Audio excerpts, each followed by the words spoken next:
Hello, tis I. They have updated F-Zero 99 again. And of course, I have to stream it. I have to stream it. I may have a problem. I've been good. I've been good.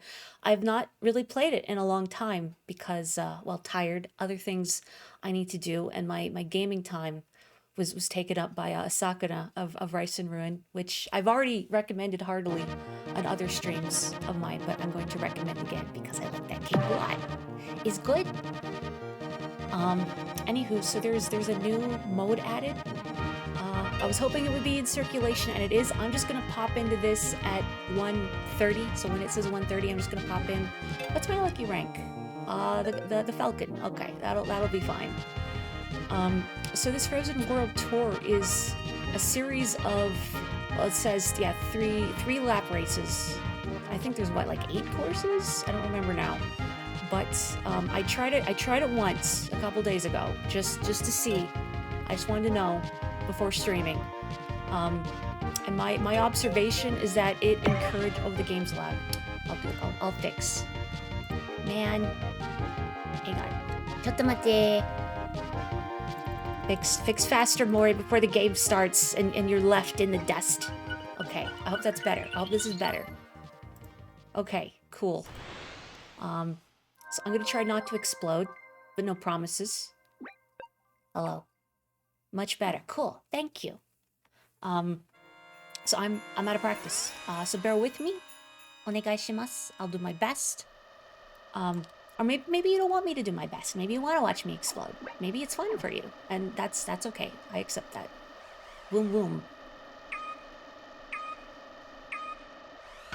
My impression for the little I played of this is that because of the 3-lap structure as opposed to the usual 5-lap structure, it messes with your muscle memory. Like when I first started playing this game, I would have a lot of incidents where I would burn through my whole boost meter. Oh, good. So another sidebar, my R button is not working consistently. So sometimes I'll try and drift and it doesn't work. So if I do stuff like that, I swear it's not me suddenly being a real bad driver, it's my R button going no. Anyway, what was I trying to soliloquize about? Oh yeah, so like when this game first came out, I would frequently burn through like my whole bar early on, at the end of lap 3, because you know years of Mario Kart have conditioned you to feel like, oh yes, it's a 3-lap structure, and then you burn through all your health and like, oh geez, I have 2 laps left, I'm not gonna make it. But the other thing is because of this 3-lap structure, I find it encourages even more clown shoes driving than normal, because you only have 3 laps to burn through your whole meter. So you might as well gun it and hope you don't explode. Have I done this before? The Frozen World Tour.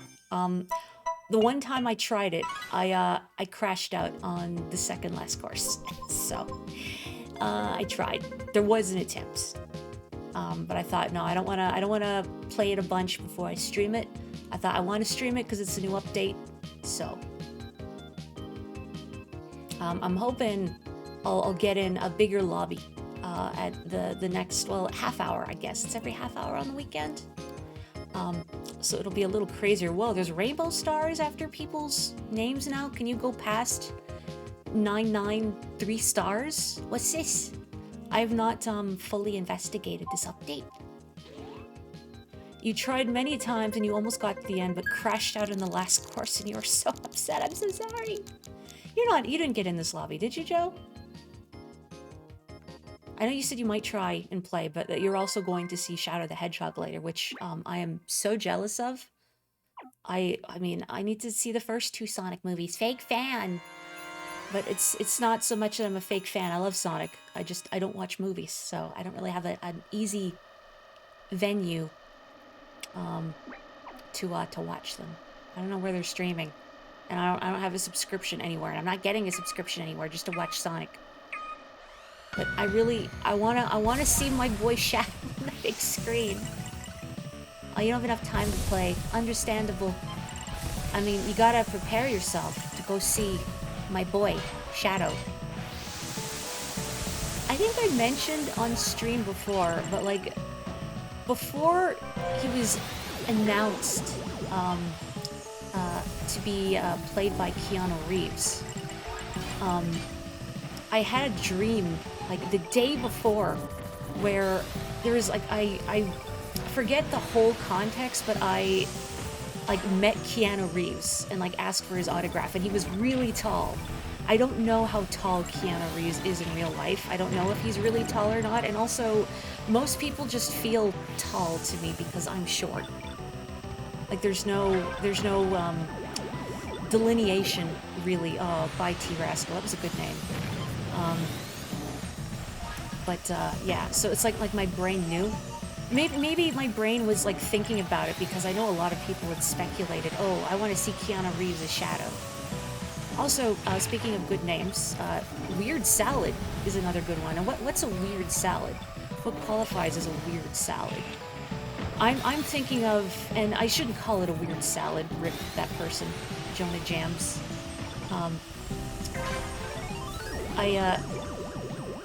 I shouldn't call it weird, because it's not weird per se, it's just unfamiliar, but I'm thinking of, like ambrosia? You know, that stuff that I think is often served, like, in, like, church potlucks in, like, the Midwest and whatnot. So that's what I think of when I think of weird salad, and I don't mean to say that it's weird or bad, I've never even had it, but it just conceptually sounds unpleasant to me, because I don't like the components involved. Don't blow me up, thank you. Okay. The prophecy. Man, because of this format, I don't even notice what place I come in at the end. I'm just like, did I explode? No, great, good. Coleslaw is just a weird salad at the end of the day. What makes it weird, do you feel? Like, is it the vinegar? I've never really been a coleslaw person. Not that I've, you know, like, I'll turn up my nose at it if it's in front of me, but I never order it. Just if it's on my plate, it's like, well, okay. Maybe it's the dressing. It's like mayo or something. Not for me. I should look at the names in here. Good job, Weird Salad. I don't think A Clown. I don't think it's a huge lobby because I got into it pretty late. But you know, I gotta peep the names to see. The veggies that go in it are good, but the dressing is a bit much. That's usually what will put me off a salad. Is dressing that I just don't like, or putting too much dressing on a salad. Intrusive thought, corduroy slaw. Oh no, corduroy is infecting everything. Hi, Weird Salad. I'm waving you, Weird Salad. I guess only Weird Salad knows what a weird salad is. Not many people refer to coleslaw as a salad, which makes it weird despite fitting all the descriptors. I never thought about that. Weird salad, yummy yummy.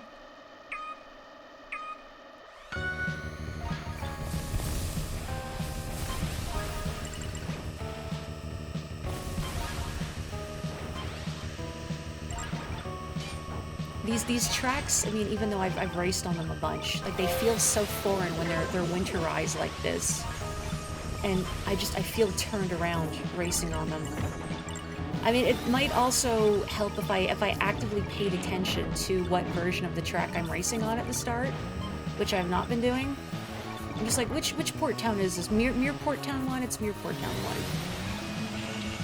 1. Oh man, this is some clown shoes driving right here.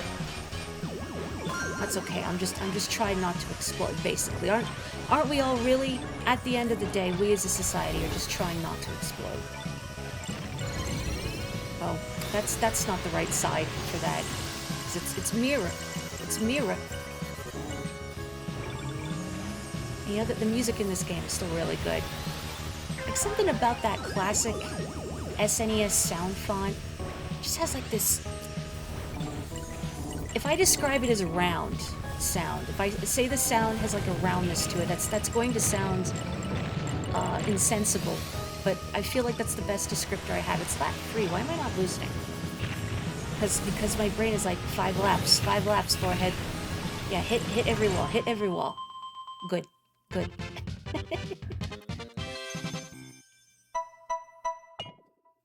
Next time, Weird Salad. Next time. Still pretty good. I haven't even like fully investigated what they've added to this game, but I'm glad that they're still updating it.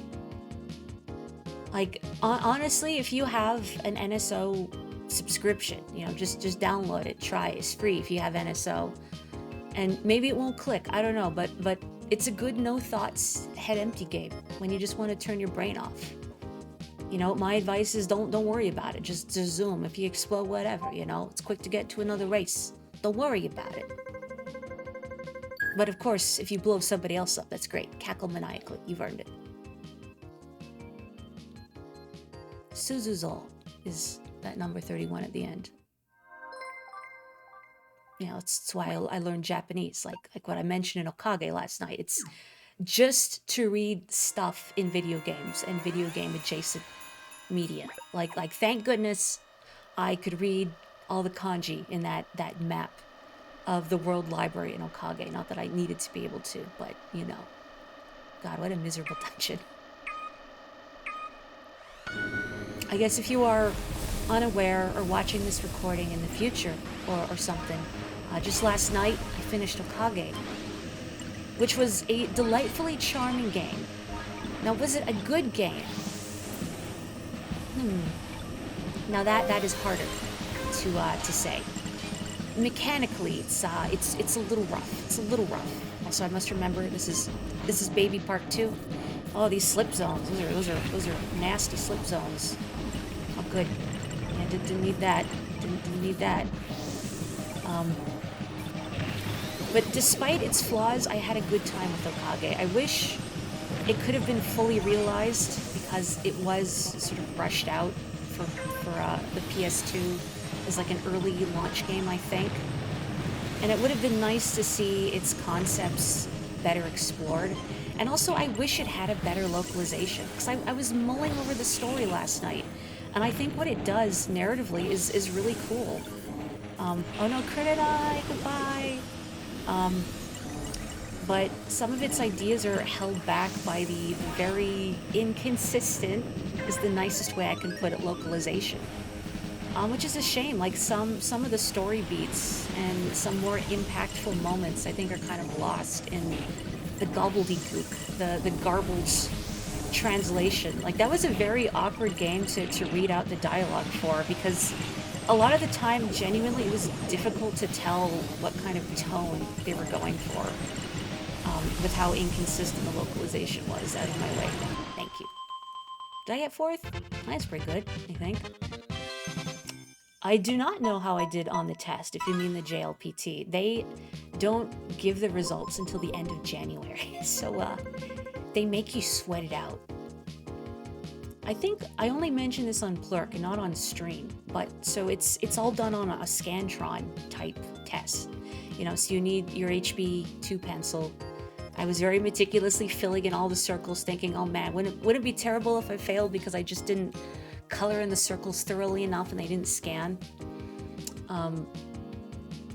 But the whole time I was taking that test, in the back of my mind, so there's an episode of the Powerpuff Girls where they're given tasks to complete by him, you know, the devil.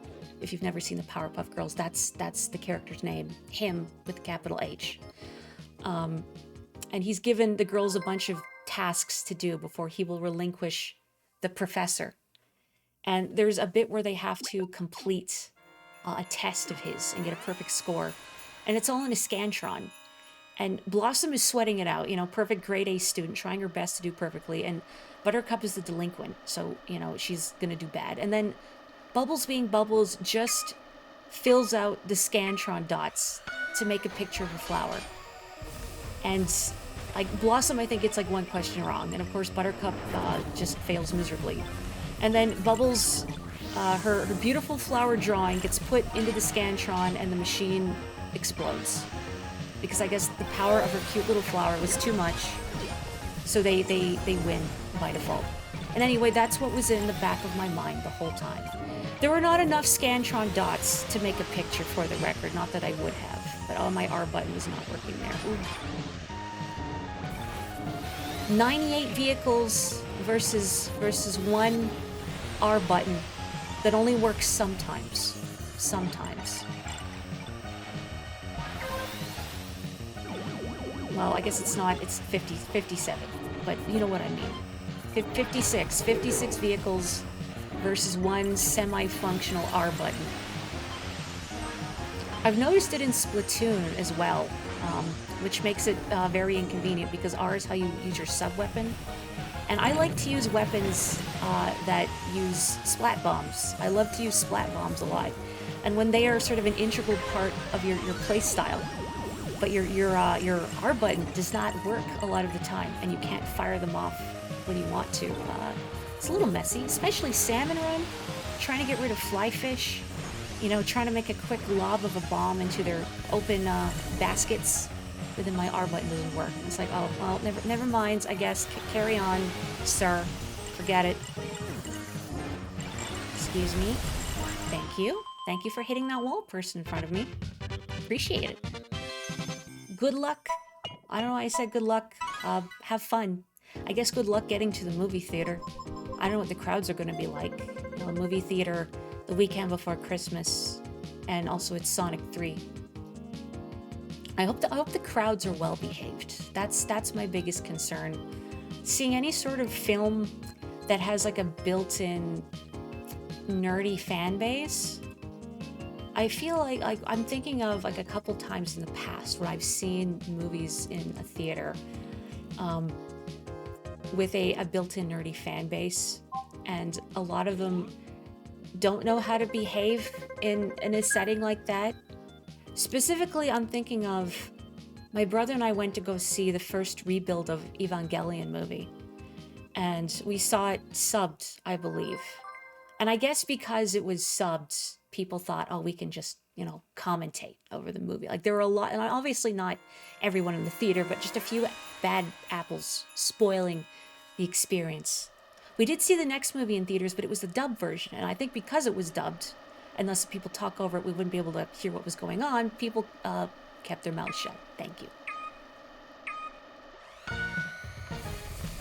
Gee, saying keep their mouths shut sounds so harsh. I don't want to sound like I'm being rude or a negative Nancy, but you know, there's certain rules of etiquette one must abide in a setting like that. And you know, you don't talk during the movies. It's rude.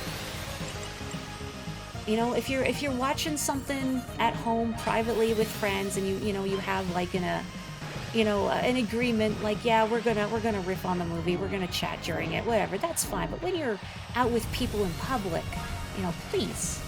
It's like people checking their phone during a movie, thinking, oh, you know, it's fine, I'm not making any noise on it. No, trust me, we all see the light from your phone screen. You're not subtle.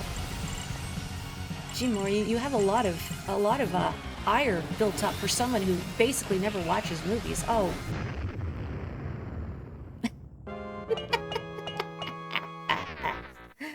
Oh, that's really sad. Oh, good, I'm a lucky bump. Man, I was doing so well, too. Up near the front, and then, well, you saw the travesty. Well, look, I got reindeer antlers. I'm adorable. Hi, Weird Salad. I'm a little sad. But I believe I'll get to try again in like 5 minutes if they're doing another world circuit thing. Sorry, people behind me. I'm just, you know... I'm just zooming here. I'm having fun. Let me be a little frog. I saw someone when I tried this the other day. I guess there's new badges, and they had like a bumper on their badge. It's like a gray one, but I wonder if you can get a badge for bumper KOs, or maybe you can get a badge if you KO someone as a lucky bump. That'd be fun. Hooray! Hooray! Oh yeah, I guess I did try it twice before, not once, but the first time I crashed out. Unlike the first one. So I guess it doesn't count. Oh, it's Mere King! Next World Tour, oh, starting, okay, in half an hour, okay. That's fine. I can wait. Apparently with Wicked being out, people were singing along in the theater at regular showing. Oh no! Oh, that's really obnoxious. Like, if you're going to the theater, like, you want to hear the people in the movie sing. You don't want to hear the whole theater singing along with it. You know, like if you're going to a screening that's explicitly for that, okay, you know, but don't do that in a regular screening, right? Also, hello Sparrow, happy Crashmas. You missed possibly like one of my saddest crash outs where I bonked into something and I lost speed and I just fell in the narrow gap between like a jump panel and the next part of the road. Like it was not a big jump at all. It was very sad. Maybe it's a metaphor for something. I don't know. Hang on, let me go to the workshop. I'm gonna have a look. If they put more stuff in.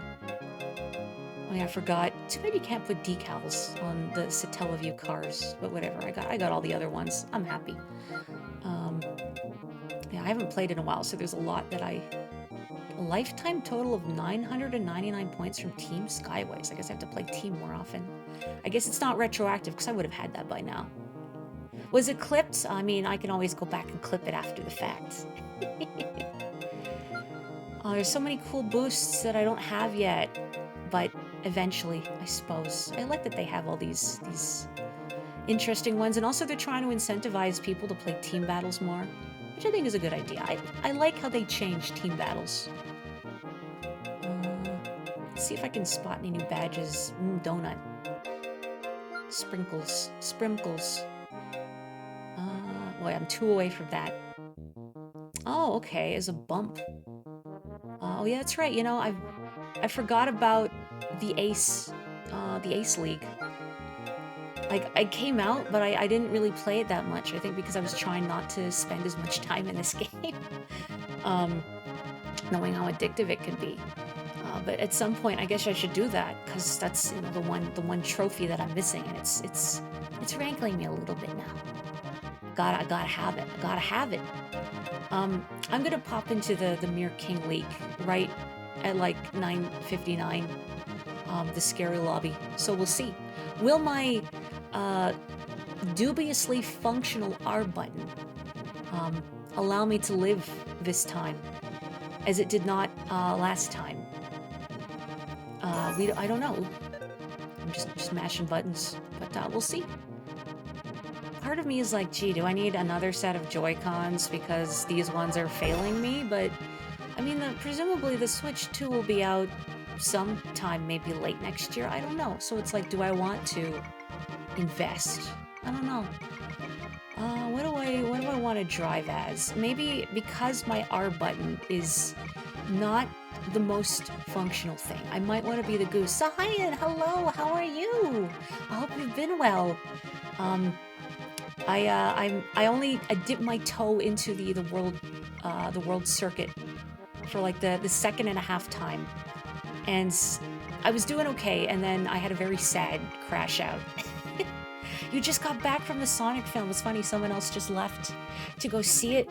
Without any spoilers, how was it? I really want to see it, but I haven't seen the first two. And I'm sure I need to know the movie lore because of the human characters, and I'll be lost. But I really want to see my boy Shadow. I want to see Justice done to my boy Shadow. Easily the best of the three. Oh man. I'm gonna have to find some way to watch the first two. I'm sure they're on a streaming service somewhere, but I don't have a subscription to anything because I rarely watch movies. Maybe I should see if a friend has a copy and ask them to stream it. They handle Shadow perfectly. Oh, wonderful. It really does my heart good, I think, to see Sonic Team embracing Shadow. And I think they, like, compared to when they first introduced him into the Sonic canon, I think they have a better idea of what they want to do with him and how to portray him. And I like that he's still an edgelord. That's a very important part of his character, that he's still edgy, but like everything else around him isn't. You know what I mean? Like, Shadow can be edgy and morose, but I don't want the whole worlds to be that way, like in the... Well, I was gonna say like in his eponymous game, but I can't really call that edgy either. I mean, it tries to be, but let's be real. Nothing that plays or controls or looks like that is edgy, really. Hedgy, maybe, not edgy. They finally understand Shadow ever since the new generation. Oh, good. I need to play that too. I've been debating picking it up at some point, and I mean, since I finished Okage last night, I have an open slot on my streaming repertoire. I've been thinking about what I want to stream next, and I'm not sure yet. I mean, at some point I am going to go through like all the classic Sonics, which I'm both excited for and a little nervous about, because and I've said this several times before. Oh, hey, there's a Shadow right there. Hi, Shadow. I've beaten Sonic 2. I've beaten Sonic 3 and Knuckles, like with all the Chaos and the Super Emeralds. I've never beaten the original Sonic the Hedgehog, and part of that is, again, every time Little Mori would play through Sonic 1, I would get to like the boss of Labyrinth Zone and go like, this sucks, I don't want to do it. So I didn't. So I will have to conquer that at some point in the near future. Oh good, whoa. That was scary. That was scary. We're okay. So I'll have to do that. Justice for Little Mori and beating Labyrinth Zone. But it's also a little nerve-wracking thinking about Sonic 3, because I want to at least get all the Chaos Emeralds. Do I remember where all the special stages are? And do I still have all the muscle memory for all the special stages in Sonic 3? Probably. It's been a while, but probably. I guess we'll find out when I play it. Suga-san is the winner. Omedetou, Suga-san. I should peep the names and see if there's any good ones. How have you found the World Circuit mode, Zahayan? Have you had any success making it to the end?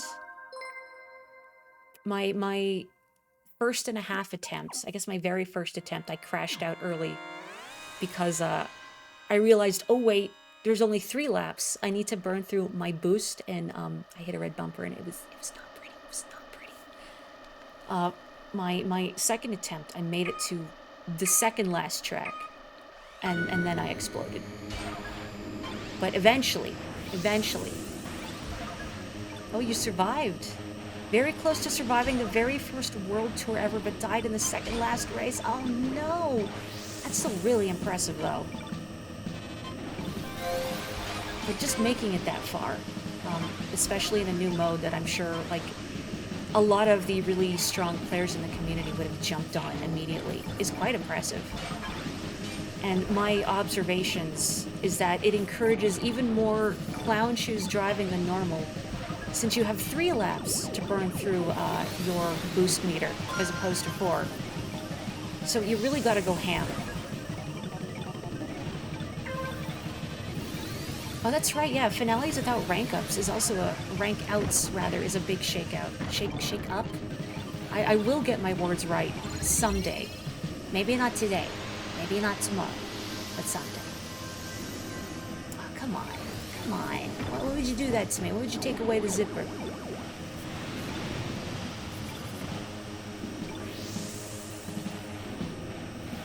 I can't remember what the boost panels are officially called in this game.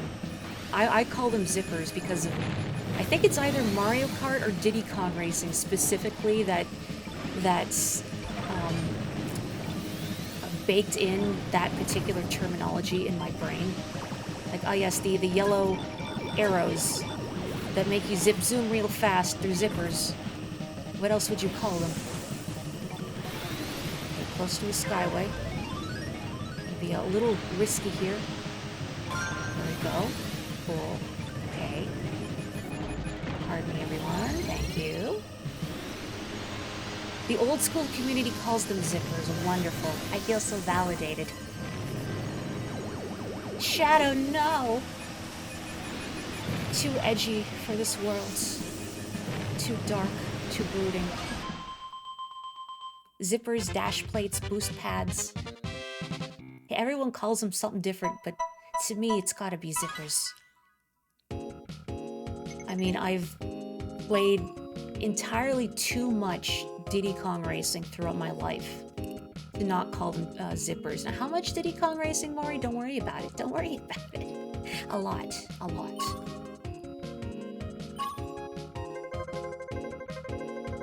And then I think, boy, I should stream Diddy Kong Racing. Oh, wait, I did that already. I mean, nothing's stopping me from playing it again, I suppose. How many times have I played through Diddy Kong Racing versus how many times have I played through Tales of Symphonia? Comparable. Possible.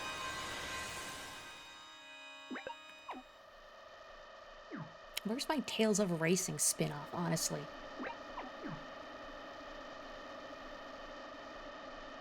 I want to see Colette behind the wheel of like an F1 race car. She deserves it.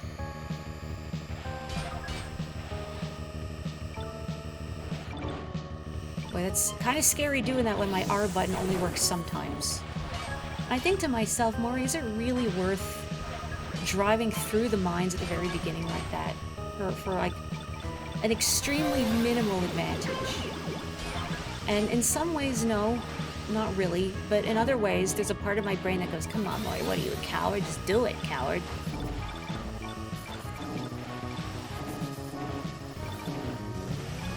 Wait, a Skyway? I made a Skyway pretty early, which is... you know what, yeah, this is an okay place to use it, actually. I skip a lot of nonsense, so why not? All my homies hate Mirport Town, too. I mean, I don't hate it, but... Those spin... Oh, I don't remember what they're called. The spinny bumpers. The round boys are inconvenient.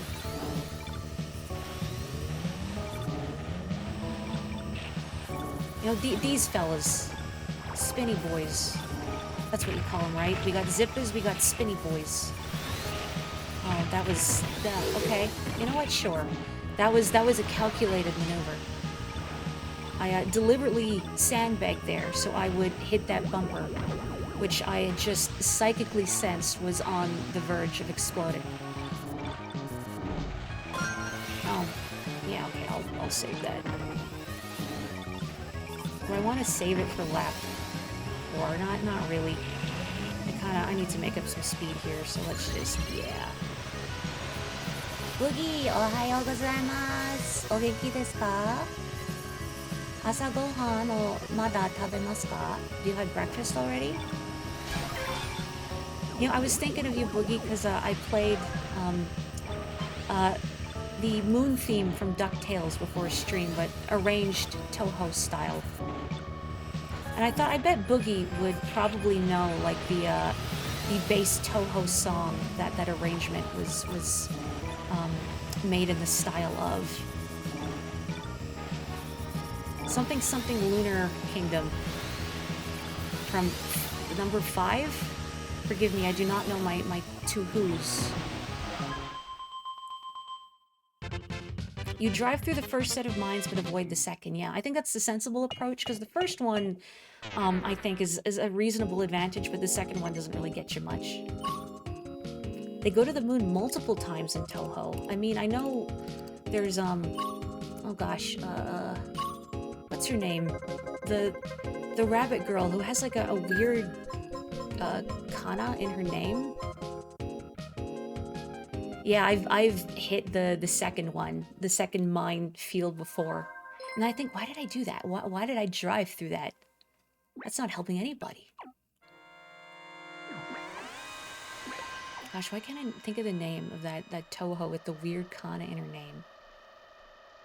Tay? I think that was it. Like, it's Witten with the outdated kanji wi, which isn't used anymore. But it's not pronounced Tewi, it's pronounced Tay or something. I just remember Carrie telling me that once.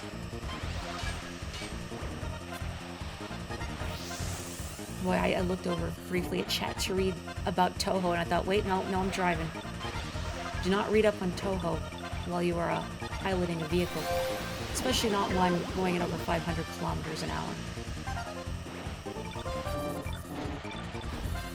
I don't know what that is in miles per hour. Presumably big fast.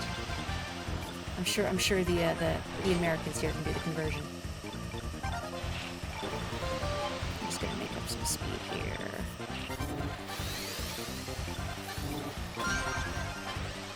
It's been so long, I don't really remember a lot of the quote-unquote optimal places to use the Skyway. But at the same time, a lot of my philosophy for playing this game is just to be very chill about it. Because I find this, I could easily see this game as being one where one can get tilted playing it, with how easy it is to explode spectacularly. So I feel like one must embrace the inherent hilarity of F-Zero 99 and just not worry about it too much. Otherwise you'll have an aneurysm and explode anyway. Nobody needs that. Oh boy. Oh, excuse me, gray bump, please. Didn't even have the decency to explode. To give me its sweet, sweet life juices. Really use that Skyway, thanks. Thank you. Clinging to life here. I mean, it's okay, I think, for someone disgustingly out of practice, like me in the big scary lobbies. Oh, my rivals. I salute you, my fallen rivals. Oh boy. Big explosions going on here.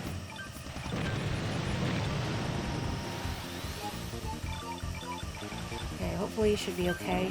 Maybe. Uh-oh, maybe not.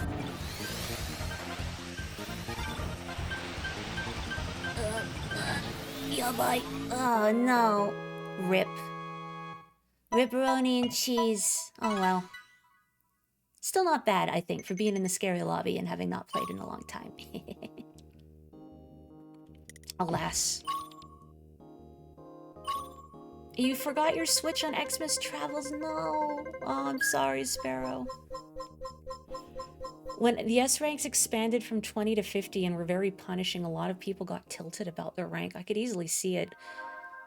Especially with, I forget if it was before or after they introduced the S50, when they implemented the measures where, like, what was it? Like, people could back out of races or something if they weren't going to beat their rivals and avoid their rank being cut. So they were sort of cheating by only accepting races where their rank would go up. A patch after S50. Okay. Because, yeah, some people I feel got up there really quick. Yeah, the rank grinders abused it. Yeah, you know, I'll play some classic before the world tour. I will pop in at, how about 14:20? I'm just gonna take a little sip of water. One sec.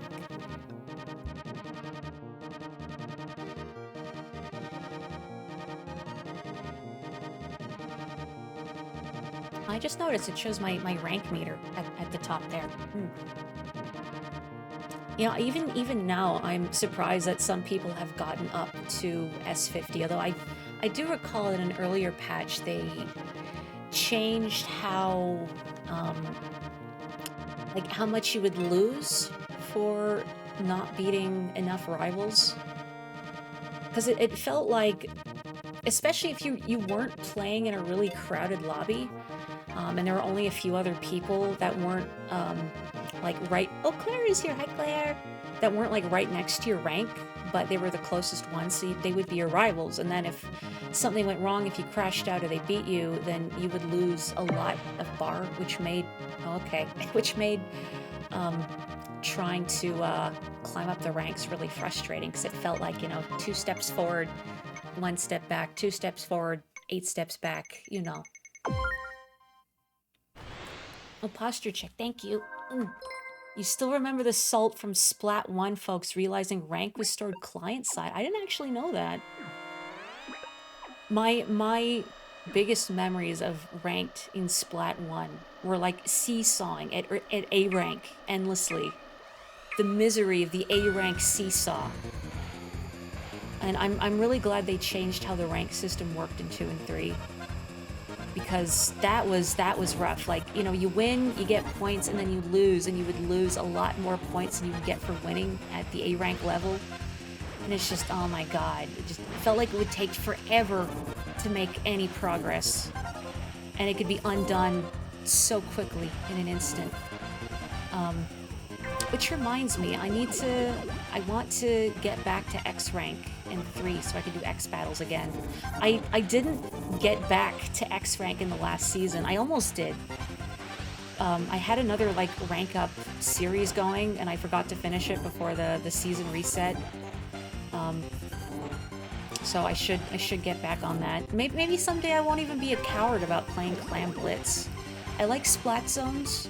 I like tower control. I'll play Rainmaker, I guess, but I don't play that one as much. I feel like, I don't know, I worry that because like I'm in, you know, S rank, but I don't, it's like my approach to this game, I don't sweat about it too much, because if I did, I would just find it stressful, and it would ruin some of the fun for me. So I don't know, like, the strats. I don't know the meta. And I worry that what if I'm letting my team down because I'm playing suboptimally or whatever, which of course is nonsense, I know. But I fuss about it a lot. Sorry, Isabel. You play Rainmaker and Clams and dislike Zones and Tower, really? You know, so what is your secret to Clams, Zahayan?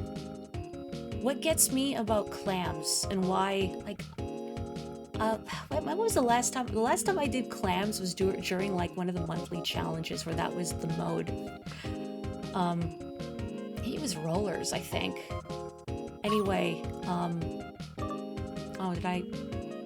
Oh, new time record. Wow. My feeling with Clams is that I get the sense that you need good coordination to really do well at it, which you can't do with a pickup group. You know, you only have 2 ways of communicating. You made Brush in all modes, hell yeah. Brush was like my big main in Splat 2. That's what I got to X rank with in Splat 2, was the ink brush. I've not used it very much recently in 3 just because of I want to be kind to my wrists, but also my Joy-Con is not the most reliable thing. I'm going to try regular race at 10, when there's 10 minutes left, so if you want that, get in here. Yeah, I think that's true, that every game mode requires coordination, just more obvious when the objectives are fixed. I guess maybe with Clams, what feels more stressful about it is that even though you're all focused on the same target, the enemy's basket, your teammates aren't, like, you're not as a group really making a coordinated run to it, you know, unless you're playing with like a set team over voice. Yeah, clown shoes, let's go. So I feel like, I don't know, there's just this slapdash feel to it, and I feel like I'm not doing this right, I'm letting my team down somehow. Whereas like Splat Zones or Tower, you're focused, like everyone is more focused around an objective more in its immediate area. So it just feels easier to work around. And I also like it because since the objective itself is so clearly visible, that I can be a little sneaky squid. I was gonna say a sneaky sausage. Nobody says that. What does that mean? Sneaky snail? No, snails aren't sneaky. Oh, they're slow. I guess I could be sneaky and slow about it. I like outflanking people and getting them from behind when they least expect it. Feels good. Clams is a separate offense-defense aspect that Rainmaker also has, but it is more explicit. Maybe that's why Rainmaker kind of has that similar stressful feeling, but just not quite as pronounced. Boogie, you wanna play some like anarchy modes later today? If you're up for it. You're a good teammate to work with, may I say. Halfway to grinding Charger to 5 stars. I was wondering how your progress in that was going. Yeah, for all the hours of Splatoon 3 I have played, Shimori, how many hours of Splatoon 3? Never you mind. I don't have any weapons at 5 stars. I have several at 4, but the point requirements for 5 stars is just there's so many. You need so many points, and I switch weapons, all the time. So I'm not consistent about it. I know some people will like pick a main and then just stick with it, but I rotate weapons a lot, just for variety's sake. It keeps the game interesting for me. I mean, I have my favorites. I think the weapons I have that are closest to 5 stars right now, the Tentatek Splatter Shot. Splat Bomb's my beloved, and that's a really good one for splat zones too. And the Dowser Dualies, actually. I don't know what it is about them, I just really took to the Dowser Dualies. Which is odd in a way. Sometimes I feel like I'm really inconsistent with, oh boy, with the Dowser Dualies. Sometimes I feel I do great. Like, I had a match the other day, I got 16 splats, felt real good. Sometimes I feel I do abysmal. I think for those, I really need to be mindful of just the distance I am from other people. Sometimes I forget that when you haven't dodged roll with the Dowser Dualies, they have great range. Oh boy. Uh-oh. This does not look good for Homestar Runner. It's fine. 大丈夫です。大丈夫. Okay. Everything is 大丈夫. Oh, you missed your mom's birthday because you were sick this week. Oh no, I'm sorry, Boogie. Oh, Taito, hello. I can check the switched wrap thing to see my hours. I know, I haven't done it yet because I'm a little scared to know. Also, I forgot. I saw the email the other day, but I pulled it up on my phone. It's like, you have to log in. I thought, oh, I don't feel like logging in right now. I'll do it later. So I haven't looked yet. Oh, you finished watching Crow Country. Ooh, what did you think? I'm still rotating that game around in my mind. Oh man. They did a lot with a little. Like, honestly, I mean, I'm not trying to say that I'm in like my low poly horror era or just low poly generally, but there's something about, also I'm gonna pop in another regular match at 520. Oh, there's something about storytelling in a low poly game that I really enjoy. It's like the whole less is more philosophy. And I think that certain story beats that might come across, I don't mean in Crow Country, I mean any narrative. Story beats that might come across as like overwrought or melodramatic with like fully realistic rendering, I think works really well in the low poly style. Oh, Bubsy is here! My forever rival, Bubsy. Yeah, low poly has definitely, I think, had like a renaissance in the last few years. Also, hi, Money. Like, you know, for a while it was pixel art. Well, I mean, you know, pixel art is still great. But that was sort of like the big thing in indie games, was pixel art deliberately in like a Famicom NES or Super Nintendo style.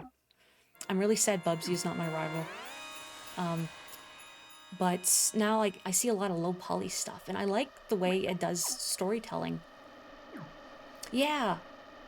Yeah, I've heard of Sorry We're Closed. I've been curious about it. Like, I like the trailers I saw for it. Conceptually, I think it looks really cool. I'm wondering how, like, the combat feels, because it has that whole, like, I'm trying to remember, like, you can sort of see into another dimension where all the demons are. And I don't know if switching back and forth is disorienting or not, but just conceptually and style-wise, it looks really cool. But I'm thinking of stuff like mouthwashing.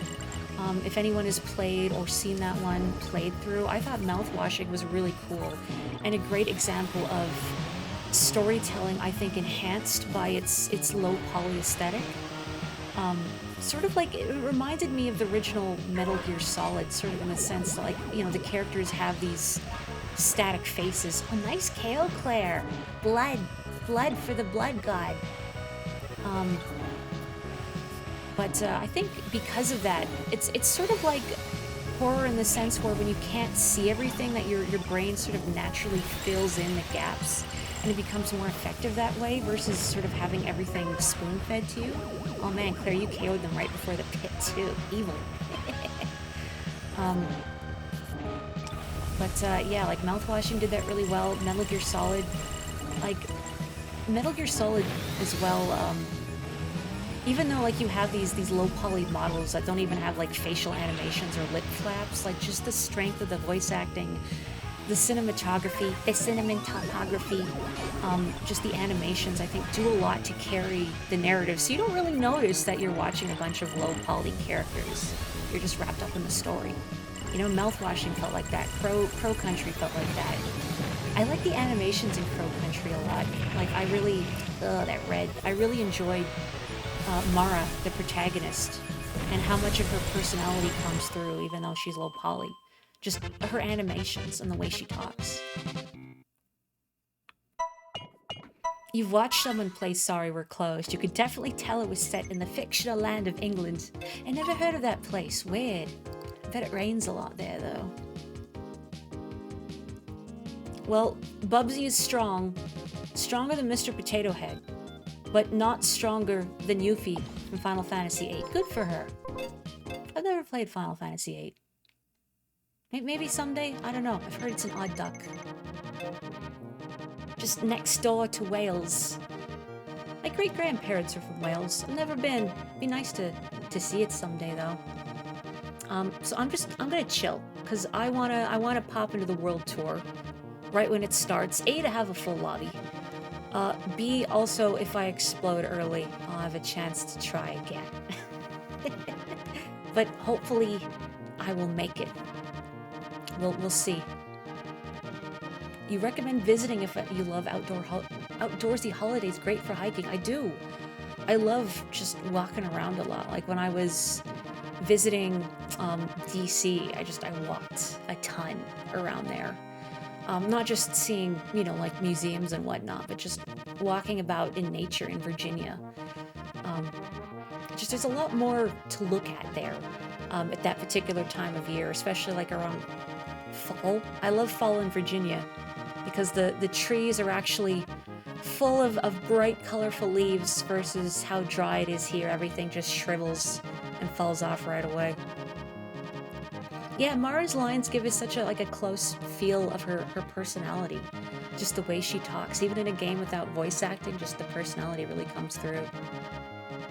Your capital has a 1,000-year-old castle smack dab in the middle, next to a McDonald's. Why does that remind me of, like, I've seen a photo, so, the Great Pyramids of Giza, you usually see them in photos just by themselves, but they're not that far from like Cairo, and I've seen a photo of like someone took from like inside a Pizza Hut, I think, like looking at the Great Pyramids, which is so bizarre to contemplate. Go get your mediocre greasy pepperoni pizza. Look at, the last standing wonder of the ancient world. I think I'm gonna goose it. I'm gonna goose it in case my R button goes no. I do not. And hope that the extra health will propel me to the end. We'll see. You watched the same person also play Mouthwashing on and off, and you felt you didn't quite get the story of the game, so you didn't play it yourself and go at your own pace. Yeah, I think that game, like, you gotta see it from start to finish. I mean, it doesn't have to be in one sitting, but it's not something I think you could look into it on and off. The narrative structure of that game, I think, is done really well. It does a lot of jumps at different points in time in the narrative, and there's a lot of interesting foreshadowing. It was a very cinematic game, I find. And what I thought was cool about it was that it's a good example, I think, of storytelling that feels very cinematic, but also, like, it wouldn't work as a movie. I think, like, having the player agency and the control is an important part of the narrative of the game. Does that make sense? Why am I boosting so much? Well, because it's only 3 laps, but, still, that's a little excessive, Mori. Let's dial it back a little bit. You don't want to explode immediately. Or at all. Ideally. We'll see. Oh, good. Wait, so many skyways. So many nascent skyways. Okay, everybody's okay, fine. I'll use mine too. I'll join the cool kids. I joined them a little late. Man, 72nd. It's a little sad. I'm not gonna lie. It's very sad. I mean, I have to at least be Captain Falcon, or I can't look at myself in the mirror. You know what's really heartening to me is that even though I've not gotten to play this game in a hot minute, like, I still recognize a lot of names. It's good to see that so many people are sticking with it. Also, I'm a little sad I missed a KO at the end there. I don't know, are there any other low-poly games that folks are fond of, like, just narratively or design-wise? I like seeing games designed with those kind of limitations imposed. You know, even in this day and age when we have the technology to make very realistic games, that I think imposing those sort of restrictions on art like that forces you to get creative. You were looking at videos from a year ago when the glitch tracks came out, and it's wild how many names you recognize that play the game to this day. Yeah, same. Like Fahak over beside me. I definitely remember them. I've seen them many times. They've KO'd me on stream once, and I remember making a quip about that's the kind of sound you make when someone KOs you in this game. Or like Hammer Hedgehog there. Or Bubsy. Does Shrek 3 still play this game? Is that still their name? I don't know.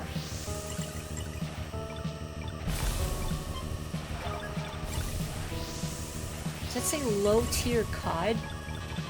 It does. What is a low-tier cod? Like an inferior catch of fish? That's the stuff you get in, like, grocery store sushi. They don't use a cod in sushi. I know. That's why grocery store sushi is terrible.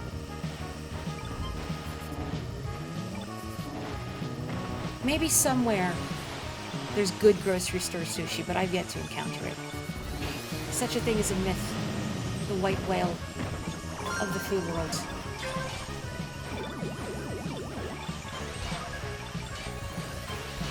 You know what I find fun about these crowded lobbies is just like how, not just like aggressive they are, but just how wildly like your place can change. Like, you know, you feel like you're really far back with the leader will be right in front of you, just because it's that heated. It's fun. I mean, yeah, I could stick to like quiet lobbies at the tail end of the Grand Prix for like, you know, to farm wins or something, to get myself up to 99 plus, but it wouldn't be the same. I want to work for it. I like the chaos. That's why I race. And KOs never feel quite so good as they do in a crowded lobby.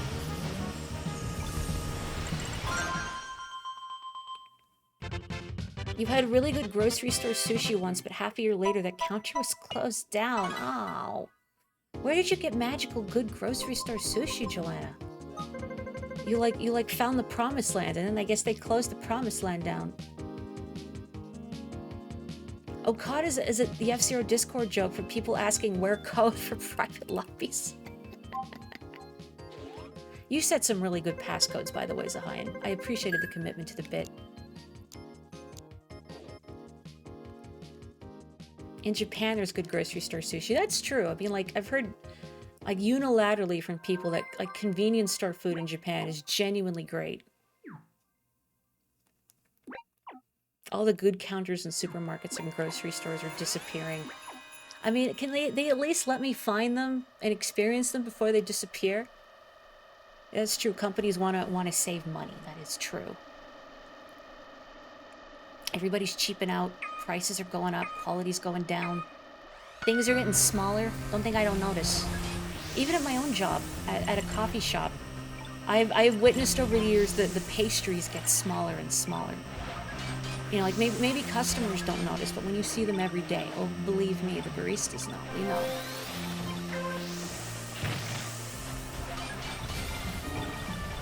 And boy, I looked over to read chat. Thought, nah, maybe I shouldn't do that right now. Probably shouldn't read chat right now. Briefly, disparate of the current discussion about sushi in chat.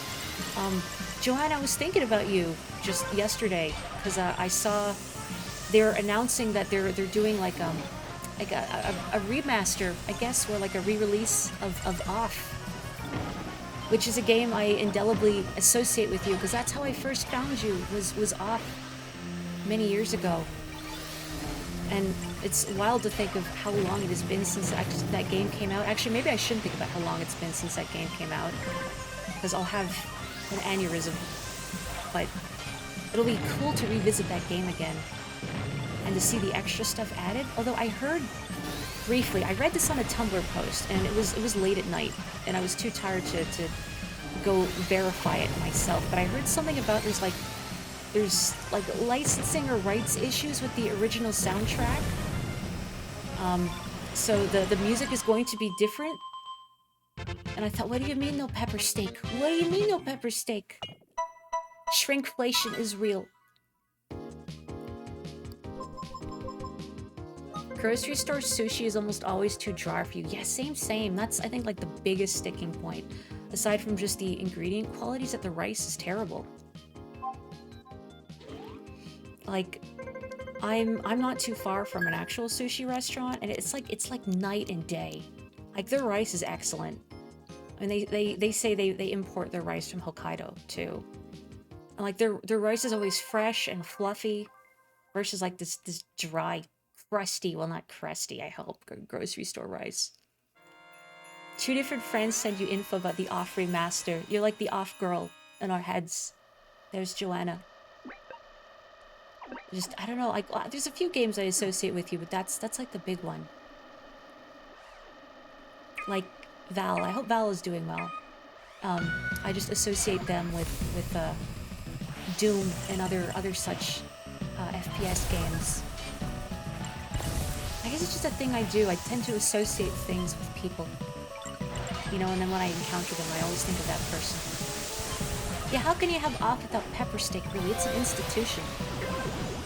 You know, thinking about it, like before, in my pre-stream song, before one of my Okage streams, like a week or two ago, was pepper steak. Because I was thinking about, I should play some weird RPG music before I play this weird RPG. So I played pepper steak. I'm not saying that I somehow manifested the off remaster, remake, it's not a remake, remaster, re-release, whatever, into being, but I'm not saying it. You can't prove it.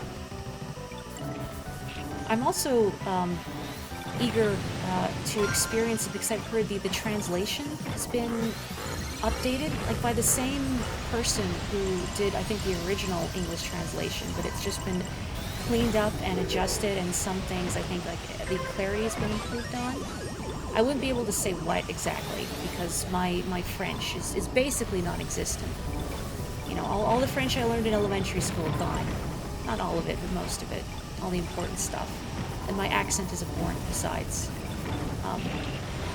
But I'm curious because I know off there is like a lot of ambiguities and debated things in the lore of the original release. So I'm curious to see what will change. Thank you for manifesting off remastering. You're welcome. Man, you used to be 10 minutes from 10 great sushi places and now nothing in that county? Aw. That's a drag. Oh yeah, we were talking about interesting name spellings last night. You just came across Jashuwah. Joshua? Oh man. Like again, I think about like what I was saying last night. Like I feel for all those kids. Like this is not me making fun of names with the tragedy DEIGH spelling. It's that I feel for the kids who are gonna have to go through life like constantly dealing with people misspelling their name, mispronouncing their name, like databases not accepting their name if it has like apostrophes or whatever. Like what a nightmare.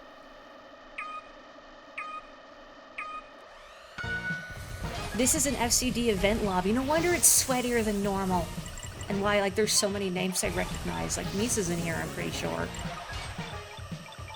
The scariest one of all. But the sweaty lobbies are the most fun. I guess it's a good thing I'm goosing, really. Like, I've tried to enter the sweaty lobbies with the Golden Fox. Don't do that. Unless you front run consistently with the Golden Fox, you're not gonna survive the sweaty lobbies. You just get bandied about too much. Shoved. Oh, lucky. It's so nice when I'm dropped onto a smoking gray bumper, and not what usually happens instead, which is dropped directly onto a red bumper. I've had that happen many a time.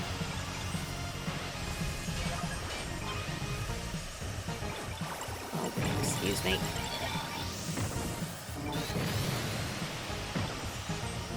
Someday I'd love to win a race in a sweaty lobby, but I don't practice enough for that. I'm not hardcore enough for that. I'm just here to chill, have a good time, not explode, make other people explode. Just kind of hoping to not use that skyway right away. Oh well. Daijoubu. Daijoubu desu. Look out, blue bumps. Look out, blue bumps. Okay, okay.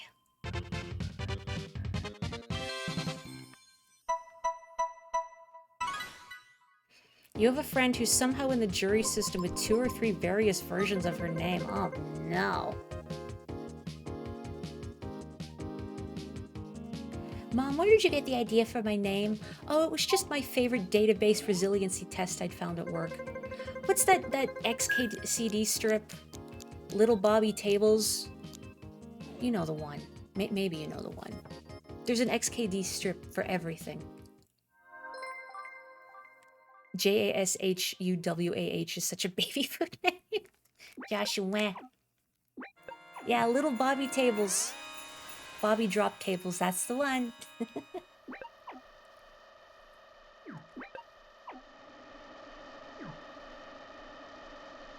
I hope Red Bumper never drives a red vehicle.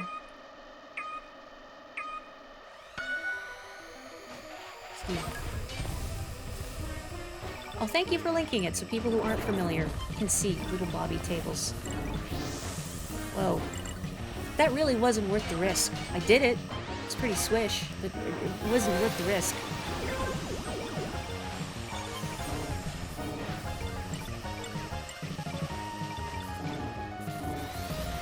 Pardon me, excuse me, pardon me, pardon me, pardon me.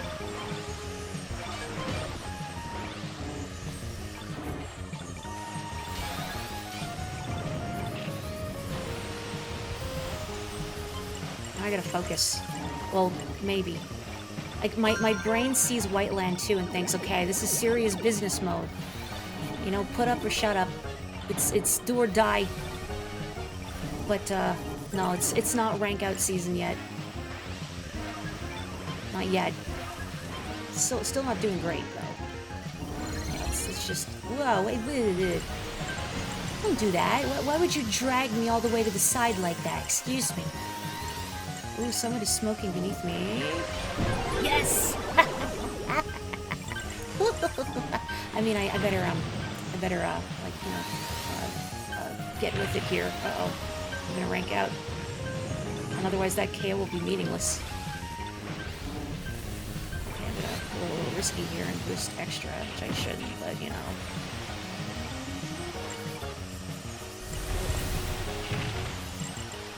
Okay, good enough. Oh, good enough. Sorry, Bonesy. I thank you for your lifeblood.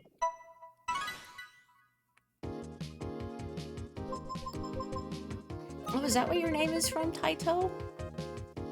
Oh, whenever I see the name Taito, I think about the game company, actually. Like the one who did, Bubble Bobble and Bust a Move, that Taito. If you skyway too quickly after you land, it yanks you like, that's what does that. I was wondering why sometimes I would skyway and it would just pull me to the side, and I'd feel like, well, I'm losing all this speed and time. The crane game gods have grabbed me by the scruff of my neck and said, no, get back here, Mori. Taito Magatsu is your favorite character in that series. Oh, well, now I know the lore. It's always cool learning the lore behind someone's name.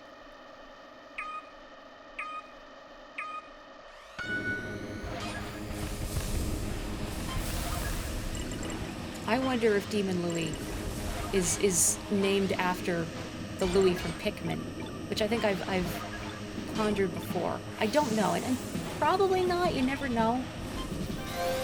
You're familiar with Pikmin 2, though, I don't think it's an inappropriate name for Lippy.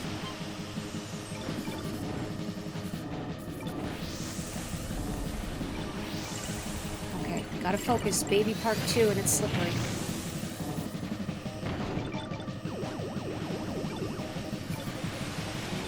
Oh, that was scary.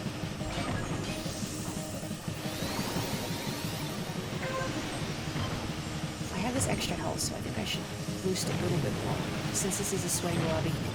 I don't want to rank out. And also, because the sweaty lobbies are just so aggressive that I might get a Skyway before the end. If I can use a Skyway where I'm already decently high up in the rankings, that would be real nice. Real good. Look out, right now. I'm close. I don't know if I'll be able to get one. Maybe. Can I get a Skyway before the ugly part of the course? Oh, jeez. Yes, thank you. Oh, sweet merciful heavens. Oh, saved.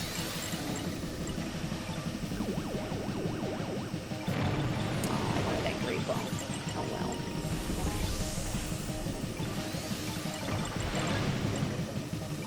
well. Oh, okay. I was like, interesting. Kaito makes you think of taiko drums. Also good. It'd be cool to, like, see an actual, like, Japanese festival pavilion with, like, a taiko performance and all that. I hit all those zippers really well. Thank you. I feel like I'm usually okay at Baby Park 2. I like Baby Park 2. I just like I like the really technical courses that require a lot of slick maneuvering like that. Now, Baby Park 2 and everything is icy. That's dicey, so thank you. You struggle with Baby Park 2 so much in sweaty lobbies. Oh yeah, like, you get shoved at the wrong spot.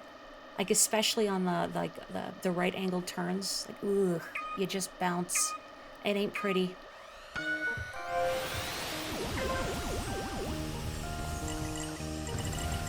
I have crashed out terribly once on this track. Sort of near like the end section here. I hit a jump and then went flying into the would you call that water? I'm not really sure what is on the periphery of the track here, thinking about it. I don't think I'd want to drink it. Maybe it's like an electrical current, I don't know. But it wasn't pretty. And I've seen a lot of people go sailing off there. Oh boy, I gotta not do that. I mean, on one hand, but Mori, it's more advantageous cutting that corner. And it is, but it's also scary. I want to live. I want to live. Oh, I wanted that. Oh well. I wanted that too.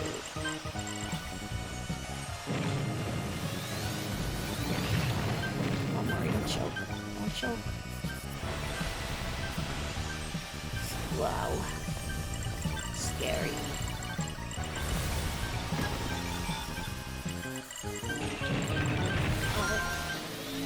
No, I was so close to the end. No. Where? I wanted to make it to the last one. Where? Oh well. Ranking out right at the end in a sweaty lobby, I think, is pretty good. Why did they even build this course over this stuff? Because it wouldn't be exciting otherwise if there wasn't the fear of death. Where? Raising a toast to everyone here who is disqualified. Who's in the final lobby? I want to see. Also, I'm going to take a sip of water.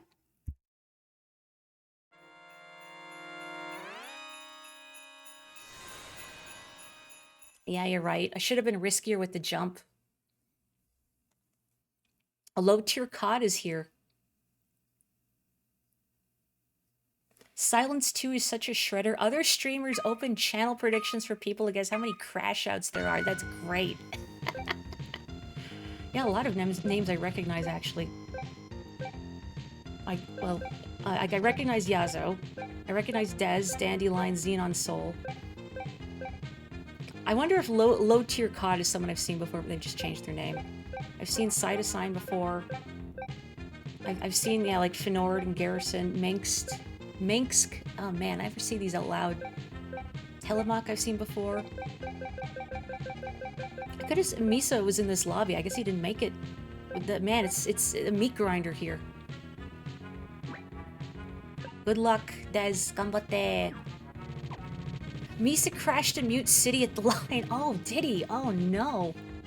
Oof. I mean, we all have our off days. Sometimes you spend 3 tickets to crash out in Mute City, you know? Everybody has days like that. Cult. Is Cult a rival of yours? Well, you know what?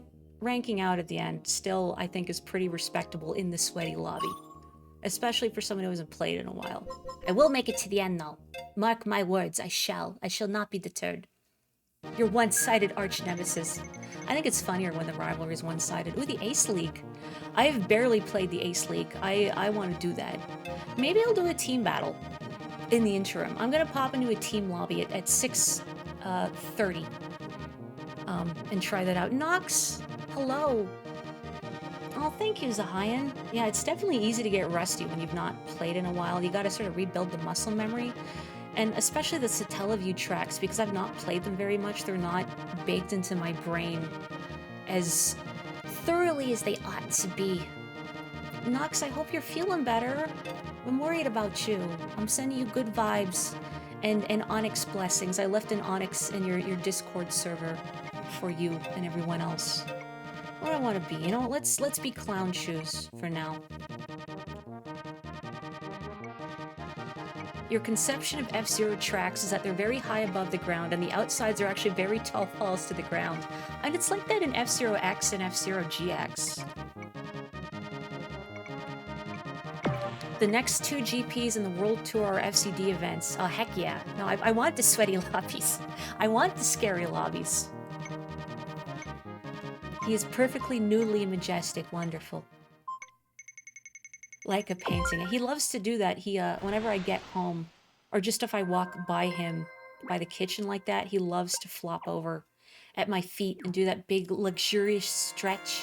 And then he'll get up and, like, bonk into my leg, and then he'll flop over and stretch again.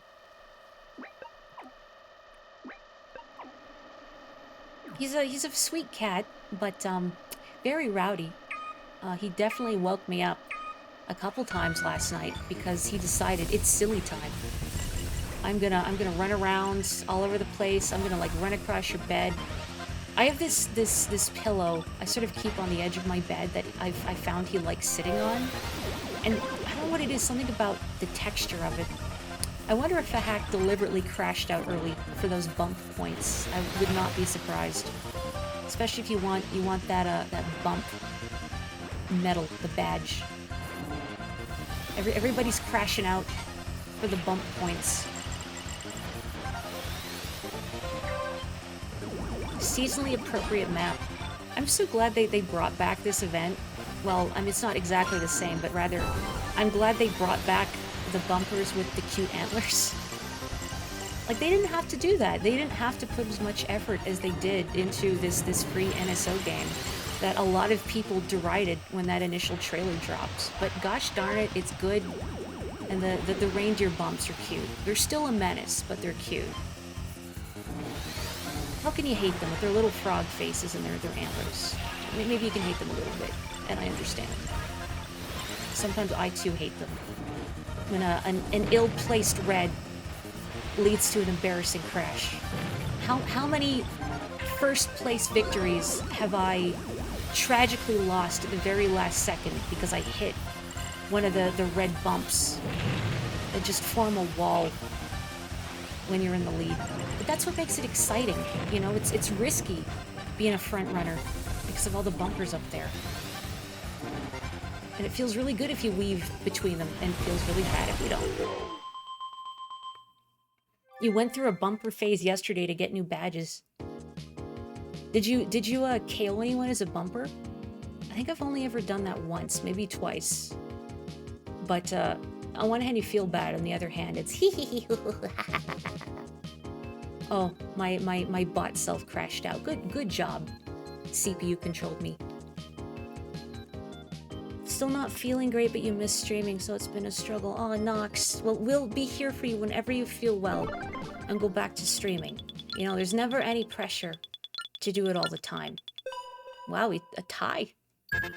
Like, I resent the internet content grinds where some creators feel pressure that, oh, I gotta put out art or a video or a song like X number of times a week. Otherwise, I'll lose my whole audience. And I know that's a very real fear for a lot of people whose livelihoods depend on it, on that algorithm chase, or like artists who feel like I have to capitalize on trends to build an audience, otherwise no one will ever see my work. You know, and it's exhausting. I'm gonna wait. I'm just gonna wait for the 2 minutes so I can join the sweaty, scary lobby because I love to suffer. I love to suffer, especially on stream. They're indirectly teaching people not to hit deers with their cars because if they do, they risk crashing out. Unless they're golden deer. That's right. Hilda got run over by a reindeer. No, don't run over Hilda. I like Hilda. Run over Bernadetta. I don't like her. Sorry, Bernadetta fans. It's okay. You can keep her. I understand. Maybe Claude. You can run over Claude with a reindeer. Not Lauren. Well, you could run over Lawrence with the run over Lawrence with a reindeer, by a reindeer, you know. I like Lawrence, but run him over, is what I'm trying to say.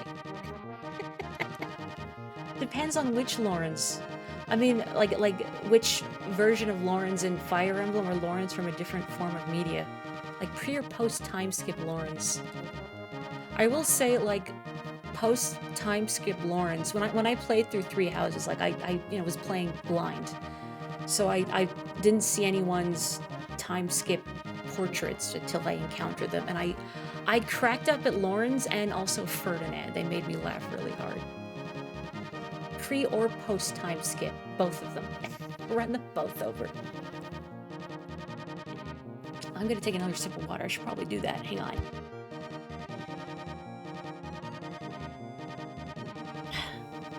Okay, gosh, what car? Maybe I should be a goose again for the sweaty lobby.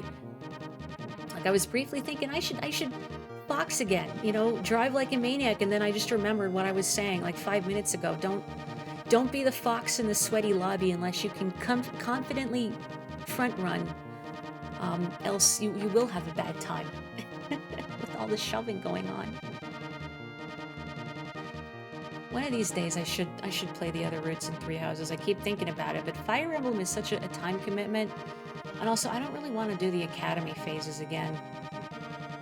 Like, I don't know, the whole school social aspect, and I know you can just you can skip it and then have like just the game will just automatically decide, you know, what classes your students specialize in, but then your gains are affected. Your sick gains are affected. They're never as good as if you do it manually.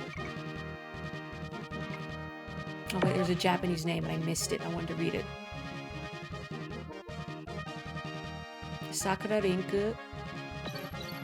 Thrill How. You know, that's another name I recognize, and it makes me laugh every time I see it.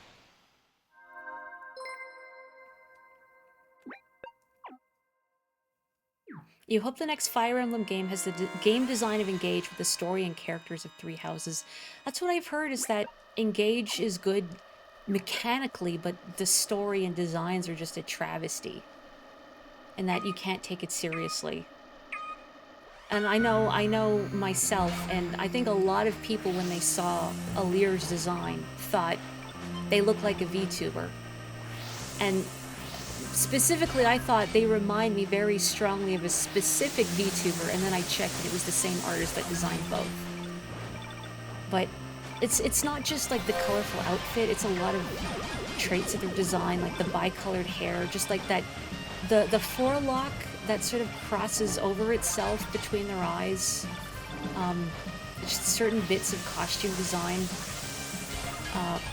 Anyway, like, I'd like to experience the mechanics of it, but I think that just the story of Engage would probably just put me off. So I would like to see them maybe go back a little to like Three Houses style storytelling. Maybe even like dial it back a little more so it's slightly less anime.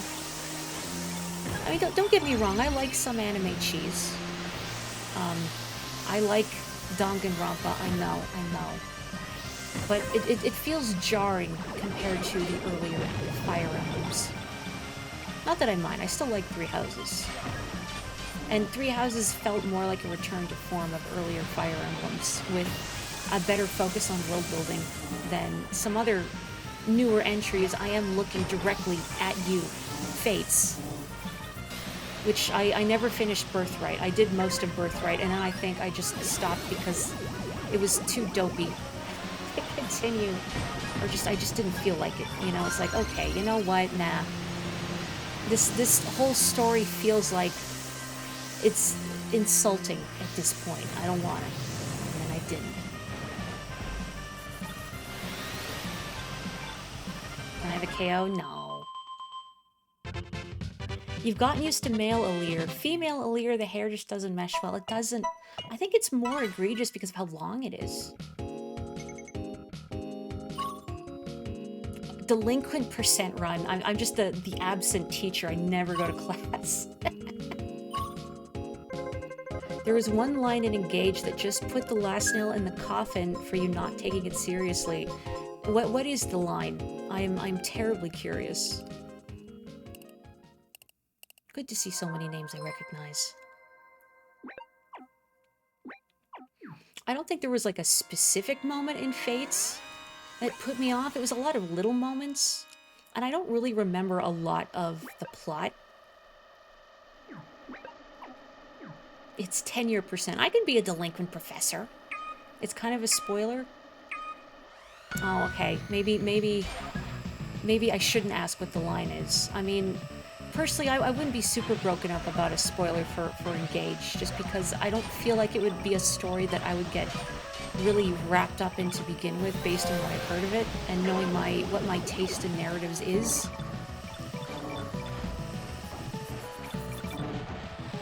But out of respect of other people, I wouldn't make you post anything like that here. I'm playing a little too aggressively, maybe. But you know, the sweaty lobbies. Gotta spend money to make money, or something. I have absolutely no idea where the good spots to use the Skyway in this track are. So I'm gonna use it here. I mean, I do like cutting over this bit. That always felt good. Should maybe save it for specifically that spot, and then I can cut through some of this ugliness. This has always been an ugly part of the track, that last turn. So I like the frozen version of Sandstorm, where it's a snowstorm instead. That's cute. Oh, Canada. It's like the prairie simulator.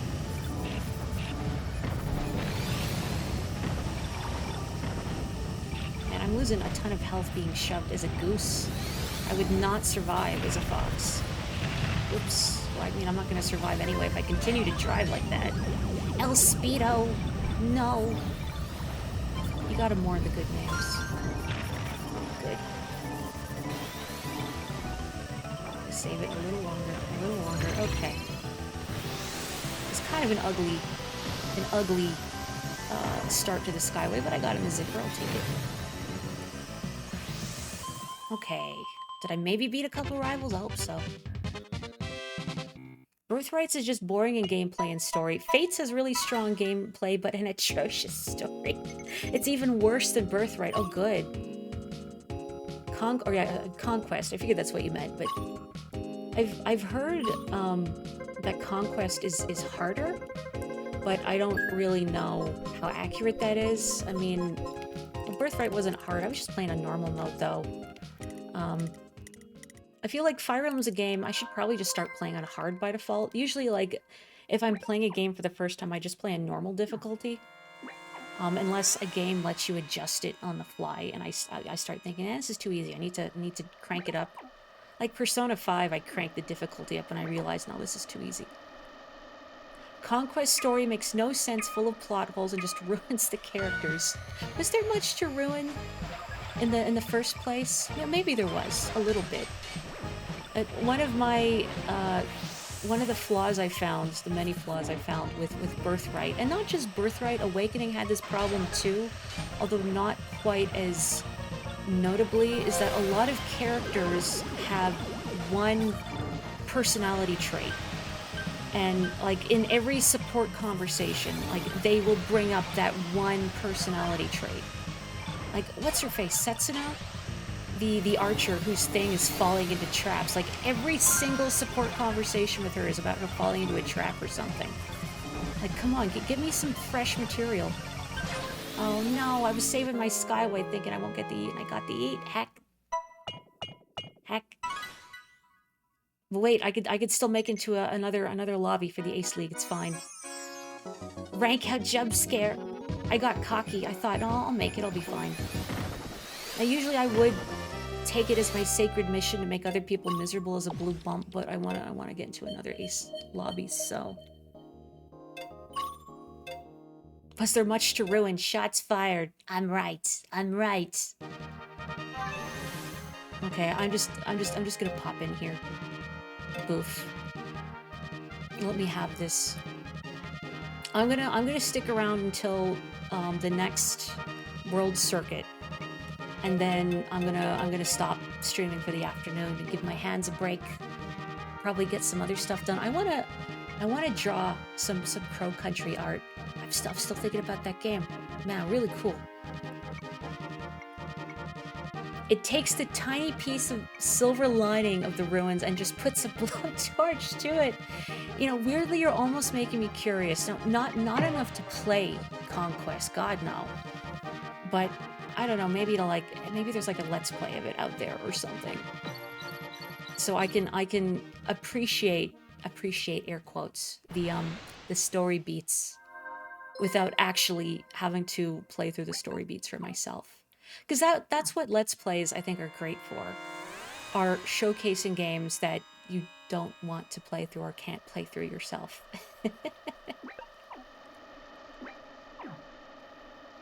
There was a write-up on Reddit going over how bad the whole story is. And when a story is, like, really, really bad, to that point where it feels like a slap in the face to the fans of the franchise, I think it's kind of cathartic when people sort of pick apart what went wrong like that. I don't mean like in a really aggressively, like, what were they thinking way, but just stepping back and objectively looking at, okay, what went wrong? What could they have done better? Why did this happen? Well, does anyone really know why Fire Emblem Fates happened? Money, probably. And in some ways, I wonder if it's because, like, oh man, I could have gotten that KO maybe. Like, Fates and Awakening also, to a slightly lesser extent, but, like, Fates really felt like trying to sort of ride on the coattails of Awakening, which has, I think, more of, like, a modern anime feel than previous Fire Emblems. Like, not that earlier Fire Emblems weren't very anime in, like, their designs especially. I'm thinking about the official art for like Fire Emblem, like Genealogy of the Holy War. Well, those are some pointy chins. It's like very 90s anime. And I say that with affection. But just not only the designs, but I think like the writing philosophy and how it feels very pared down, and you have characters that get reduced to personality traits. Like they're sort of marketing more the idea of these characters and their looks as opposed to any deep narrative hooks. You know, for today's modern impatient gamer who maybe wouldn't have the patience for a deep socio-political narrative like other Fire Emblems might have, but has appealing character designs, kind of like the Genshin Impact approach. They wanted the seriousness of Fate's intended atmosphere, but also captures the mass crowd appeal of Awakening. Yeah, that's exactly it. Like they're trying to have their cake and eat it too. I'm gonna take another sip of water, one sec.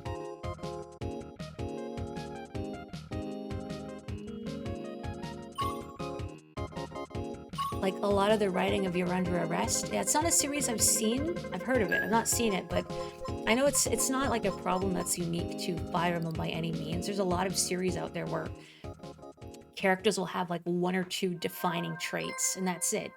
And that's not necessarily a bad thing, depending on like the kind of story or narrative that you're doing. Like static characters aren't necessarily bad, but when you're doing a game or just a story where the narrative is a big part of the ostensible appeal, like Fire Emblem, yeah, is a tactical strategy game, but it's had a lot of story to it. And if you want a tactical strategy game that doesn't have story, you could play Famicom Wars, I guess. I don't think that has a story. So it feels like a misstep to like, yeah, we'll craft this interesting tactical strategic gameplay, but we're really going to neuter the narrative chops that people might want from the series, because we don't want to risk driving away all these droves of fans that we've attracted through the pretty character designs, who might, look at a more advanced, or not advanced, a more in-depth narrative and be put off by it. But what is Fire Emblem without the incest, really? I mean, I'm not just saying that as a bit, like, at least like Fire Emblem 4, that's a plot point. That is a plot point. And we all know about Erica and Ephraim and how their support conversations can go. And I hit the desk, sorry. I had to like hurriedly scratch the side of my nose and then get my hand back on the controller. But I bonked the desk. Ooh. My nose is still itchy. Please, this is not a good time. Oh, nose of mine. Please behave. I really want that Skyway. I wanted to use a bit more boost. Oh well. So I have this boost I can use. Why don't I use the Skyway then? I'll just use it here. Oh, my nose. My nose. Oh, I nearly missed that because I had to scratch the side of my nose again. Spare me. Ooh, I got over the ugly part. Nice. Very lucky. Yeah, I'll take that. Ugh, there we go. Scratching the side of my nose. Ooh. Something you read around the time Fates was released is that the story was written first as almost a draft by a decent writer, but then the team built off the draft instead of getting the whole story. Interesting. But yeah, I guess it could be misinformation. I wonder if it's one of those like written by committee stories. Well, I don't know if they do the written by committee thing for Fire Emblem, but sometimes things get focus grouped to death when they're trying to get that like squeeze out every drop of mass market appeal. We need to appeal to the broadest target audience as possible, and I can see why they would have done that when Awakening was so successful, because before then Fire Emblem was still like pretty niche in the West, I think. So they would want to capitalize on that. And again, you want that broadest possible appeal. Oh, they only wanted a relatively short outline of the setting. They got 500 pages for each side instead. Whoa. So maybe initially, like Fates, there's the ghost of a compelling narrative in there. Maybe where all those plot holes are fixed. The one that sticks out of my mind is there's like some chapter where one of your, like in Birthright, where what's his face, Takumi is like possessed or something, and I thought there would be this whole thing where you'd have to like fight him or like decide, oh, do we kill him or not? No, there's like zero repercussions for it. And my brother had played through Conquest. I don't know if he finished it, but there's the bit where Azura, I think that was her name, not Ninian, the songstress, is performing for the evil emperor of Nor, that I forget the name of. And like the performance happens in like both halves of the story, but the song and her outfit are a little different. And apparently my brother said, I forget if it's this way for Birthright, because I blocked a lot of it from my mind. but she's supposed to be like incognito and in disguise, and nobody knows who she is. Like, oh, who's this mysterious singer? But it's just Azura wearing her exact same outfit, but in purple. You know, like same hairstyle, same moves, the same song, the one song she knows that she sings all the time. Nobody knows who this mysterious dancer is. Ooh. I do actually like that song. You are the ocean's gray waves, destined to see life beyond the shore, just out of reach. Yet the waters ever change, flowing like time. The path is yours to climb. And yes, I know I almost crashed out there. I know, and I would have accepted it. It would have been deserved for bringing up Fates. But I do like that song. I remember when it came out that I looked up that song on YouTube because I wanted to hear it because I liked it. And you got like the usual crowd of like the anime sub purists saying, the singer butchered it in English, it's so bad, I hate these vocals. And I'm like, what do you mean? I think she has a really nice voice. The lyrics I think are like a little clunky, but a lot of lyrics when they try and sort of transliterate don't really flow as well as they ought. But like the singer had a nice voice and I felt bad for her. Today you learned I can sing. Oh, wait till you hear when I actually try. It's worse. No. And they didn't have to match the translation to the lip flaps, no, but like it was, the song lyrics were kind of significant a little bit. So they were trying to keep like the line-to-line meanings roughly equivocal, if memory serves. And doing that, it just kind of sounds clunky. I haven't done it in a long time. But I used to like taking snippets of like Vocaloid songs and trying to write singable English lyrics to them. Usually that would happen because I would have the song stuck in my head in Japanese, and then I would try and think, how could I like change this line for it to be singable in English, but have it sound good? Because like meter and flow are important, and I think a lot of people writing, like trying to write singable English lyrics to songs, miss that part. And I don't say that to disparage fan efforts, because that's hard to do, and I respect people who do it. But sometimes it comes across a little clunky, and like the meter could be improved. And the clunkiness, I think, comes from trying to adhere really closely to the original meaning in Japanese. And it's interesting, like, okay, how close can I get, like, line to line? Or should I try and just adhere to the spirit of what they're trying to sing, but make it a little smoother?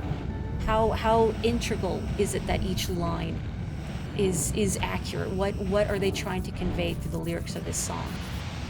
Can you tell I find translation and localization interesting? I really want to read chat, and I can't because it's dark, and I'm hitting walls. Oh, that was a bad place to boost. I hit the button on reflex. I'm like, no, there's a turn there. Not smart. I see you coming up behind me.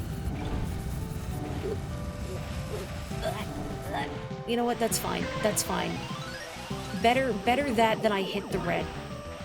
That would be a lot worse. Nope.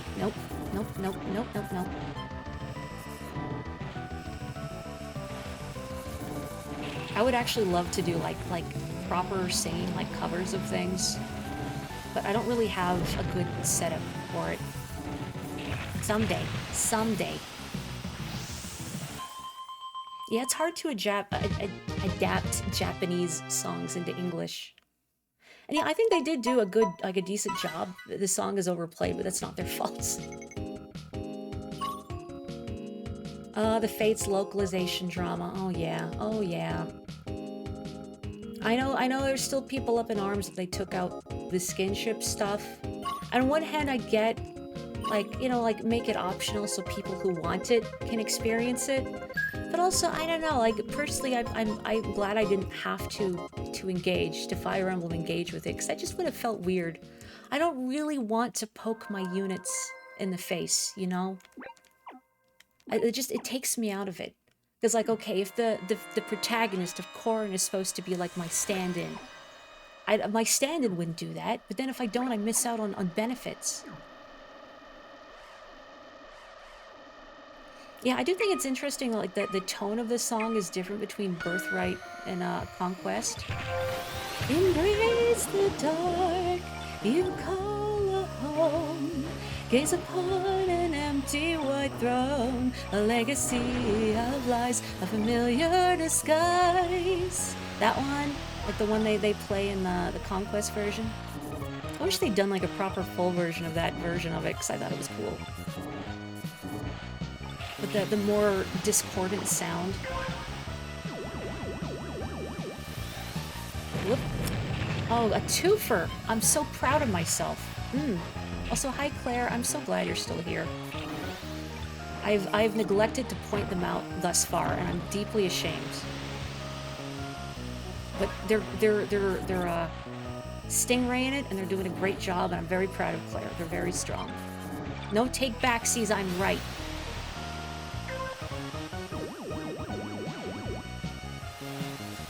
Have I won Silence 2? I don't remember.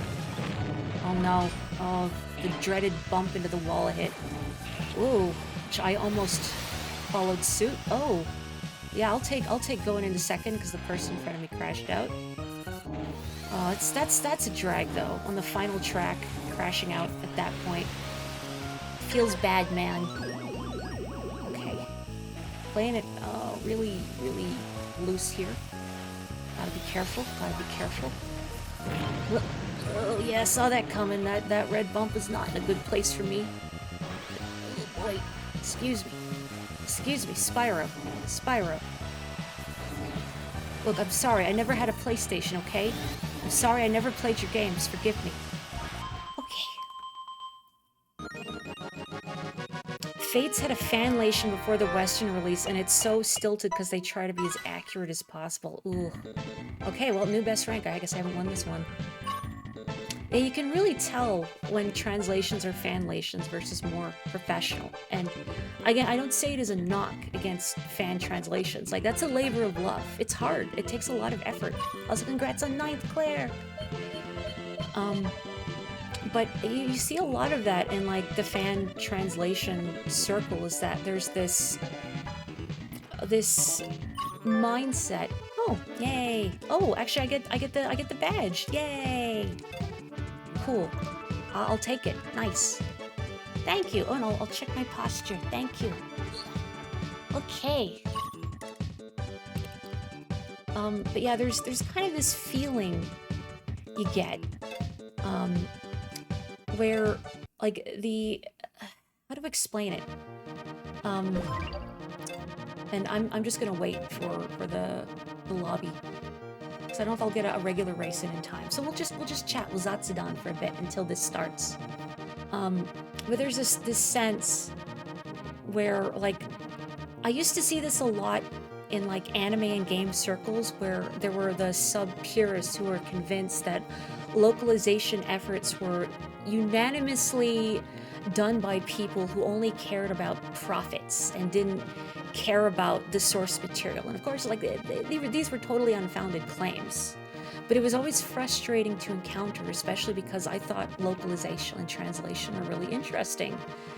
And I think it's interesting trying to figure out how to approach a work and what is the best way to not just translate, but to localize it, to make something resonate with an audience who not only speaks a different language, but has a different culture and different values. And it's not so much about getting that one-to-one translation like you would see a lot of fan translations do and then wind up stilted because of it. It's about maintaining the same intention, the same feel. So things might not be one-to-one, but as a result, it comes across a lot smoother. I know something that a lot of fan translations I've seen kind of fail on is dialogue in particular, where if you read it out loud, you'd think no one would talk like this. And I've seen professional translations have this too, where you think no one talks like this. But in fan translations, when they're trying to stick to that one-to-one, you tend to not get natural-sounding dialogue. Yeah, likewise. It's a lot of work, but it's frustrating seeing people feel that professional localization is the devil. Like there's this sense in some circles that fan translations are grassroots efforts and pure and good and not motivated by evil greed. You know, like those scummy localization editors who want a paycheck. Ooh, can you imagine getting paid for your work? Awful, right? Your friend is a fierce sub-purist, and even she thinks Echoes' dub is excellent.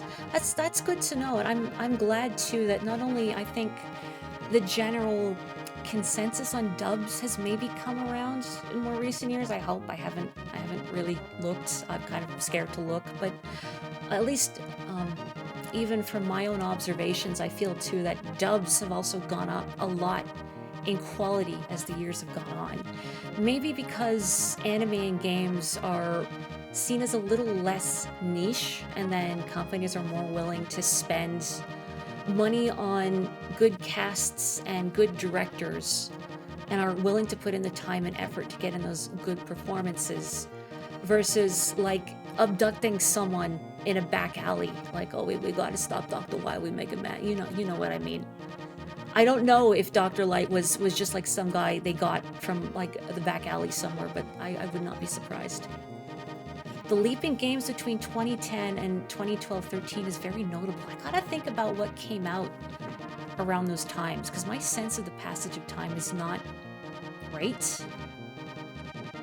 Yeah, dubs have got to be made a lot faster these days too, and then you kind of run into like, not the opposite problem, but you have strong casts, but then you have these companies that are trying to push out as much content as possible. Like, gosh, what was that like press release from Crunchyroll the other day that's like talking about like the anime content pipeline?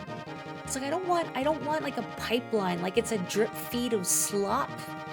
You know, where they're rushing to get out as many series as possible, and not just from the localization side, you know, with like their machine translated slop. Ugh, the AI stuff is awful to see, but also on the production side, like in Japan, like there's too many shows being made.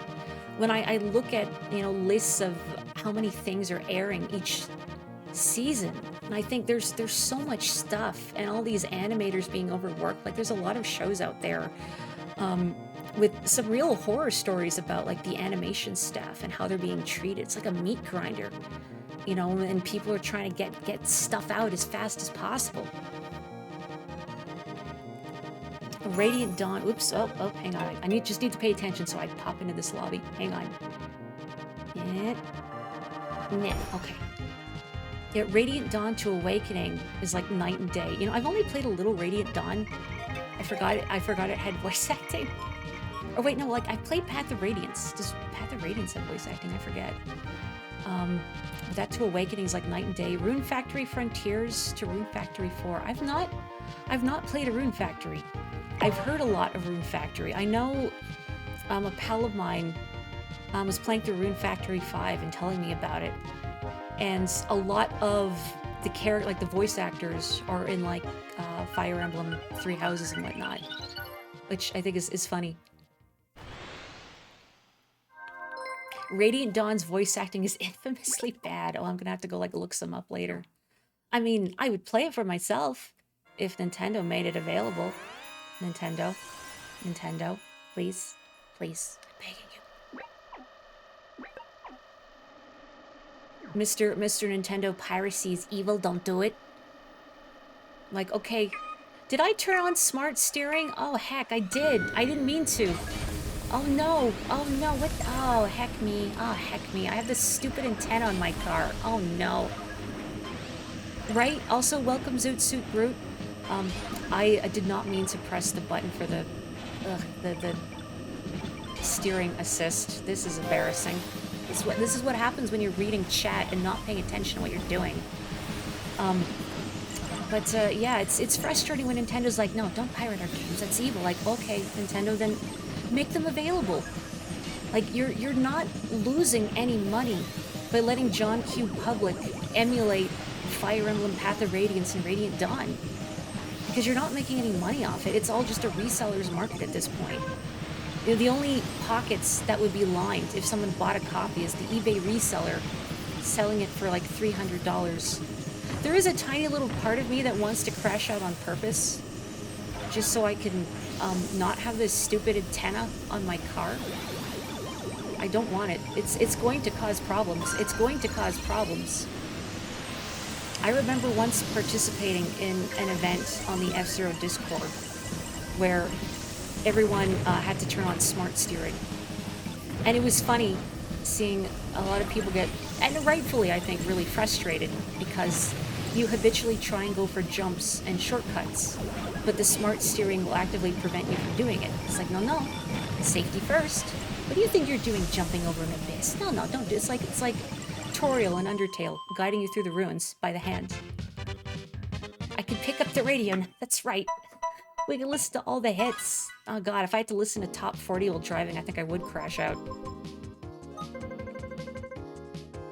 Your subscription to Crunchyroll lapsed because you had to cancel your credit card, and for some reason you can't just update your credit card details, so you had to let your sub expire. Yeah, I used to have a sub to Crunchyroll forever ago, but not in a long time. And yeah, I thought with the, yeah, they're focusing on AI translations and the anime content pipeline. It doesn't make me want to subscribe. Like, I don't feel like paying money to support that kind of Blahaj, the IKEA shark. Also, hello, Andorra. Anime content pipeline. It does sound so corporate, right? I remember, you know, like the earlier days of Crunchyroll, and it was kind of exciting having a service where you could finally legally watch a lot of shows. And, you know, like not just being able to support them officially, but also having access to a lot of stuff that you might not otherwise. Like, not only not having the torrent things, but, you know, back in my day, if you wanted to watch something, you had to hope a fan subgroup picked it up if it was not officially picked up for release. And if a fan subgroup did pick it up, you had to hope that they were a good quality fan subgroup, because I know there were some controversies for some really bad fan subgroups out there, including one that I think was called out for like making a lot of stuff up wholesale. And you also had to hope that they were consistent about releasing episodes. There were a couple shows that I got into through fan translations I'm forgetting the terms now. Fan subs. My God, I couldn't remember the term fan subs for a second. And then like they either got dropped or like the release schedule was glacial, if at all. And so it's like, well, you wanted to finish that show? Well, too bad. Better learn Japanese or tough. So it was cool in the early days of Crunchyroll. Like, wow, I could actually like watch this stuff, and I don't have to wait a million years for a fan subgroup to maybe finish it. Especially if you were into. I want that. Ugh. I wish I could have boosted to get that, but it would have just put me on the Skyway. The anime content poop line. Ooh. Anime crack tent poop line. I'll workshop it. You might have taken a longer nap than expected. Was it a good nap though?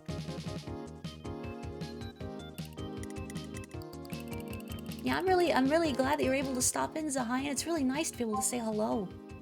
I'm always happy getting to say hello to folks, you know? It's one of the perks of streaming on Saturdays, which I really should do more often. Luigi 64. I remember being real little, playing Mario 64 and reading all the rumors about how to unlock Luigi. And yeah, I tried some of them, thinking, what if this one works? No, of course not. But I wanted it to be real.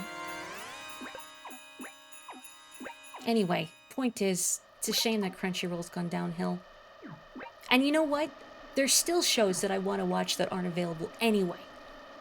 I want to see Sayonara Zetsubo Sensei again.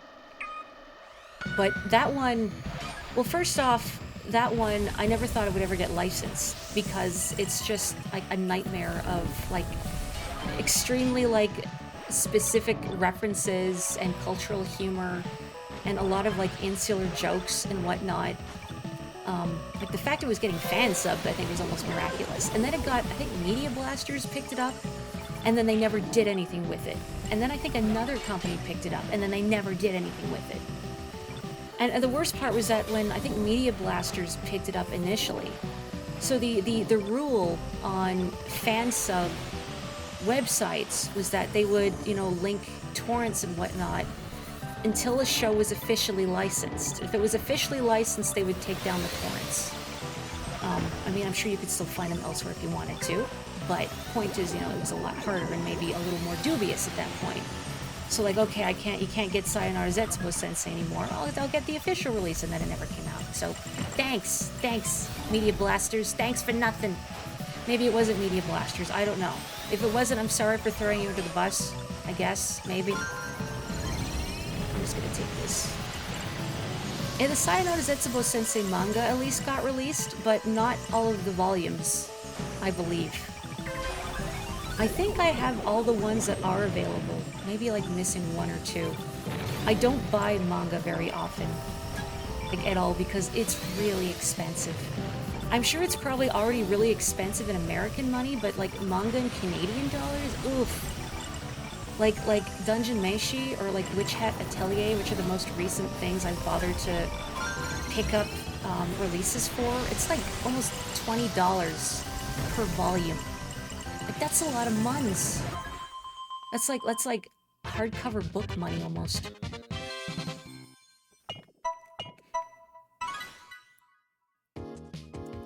You have been summoned by the mention of anime poop line. L is real 2401. Yes, good. You know the secret words, the old school words. Truly you are a gamer.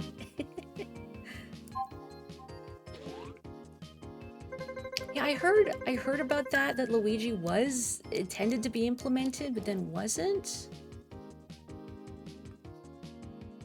Omacha. I think that's a little su. I can't tell. I think it's a little su.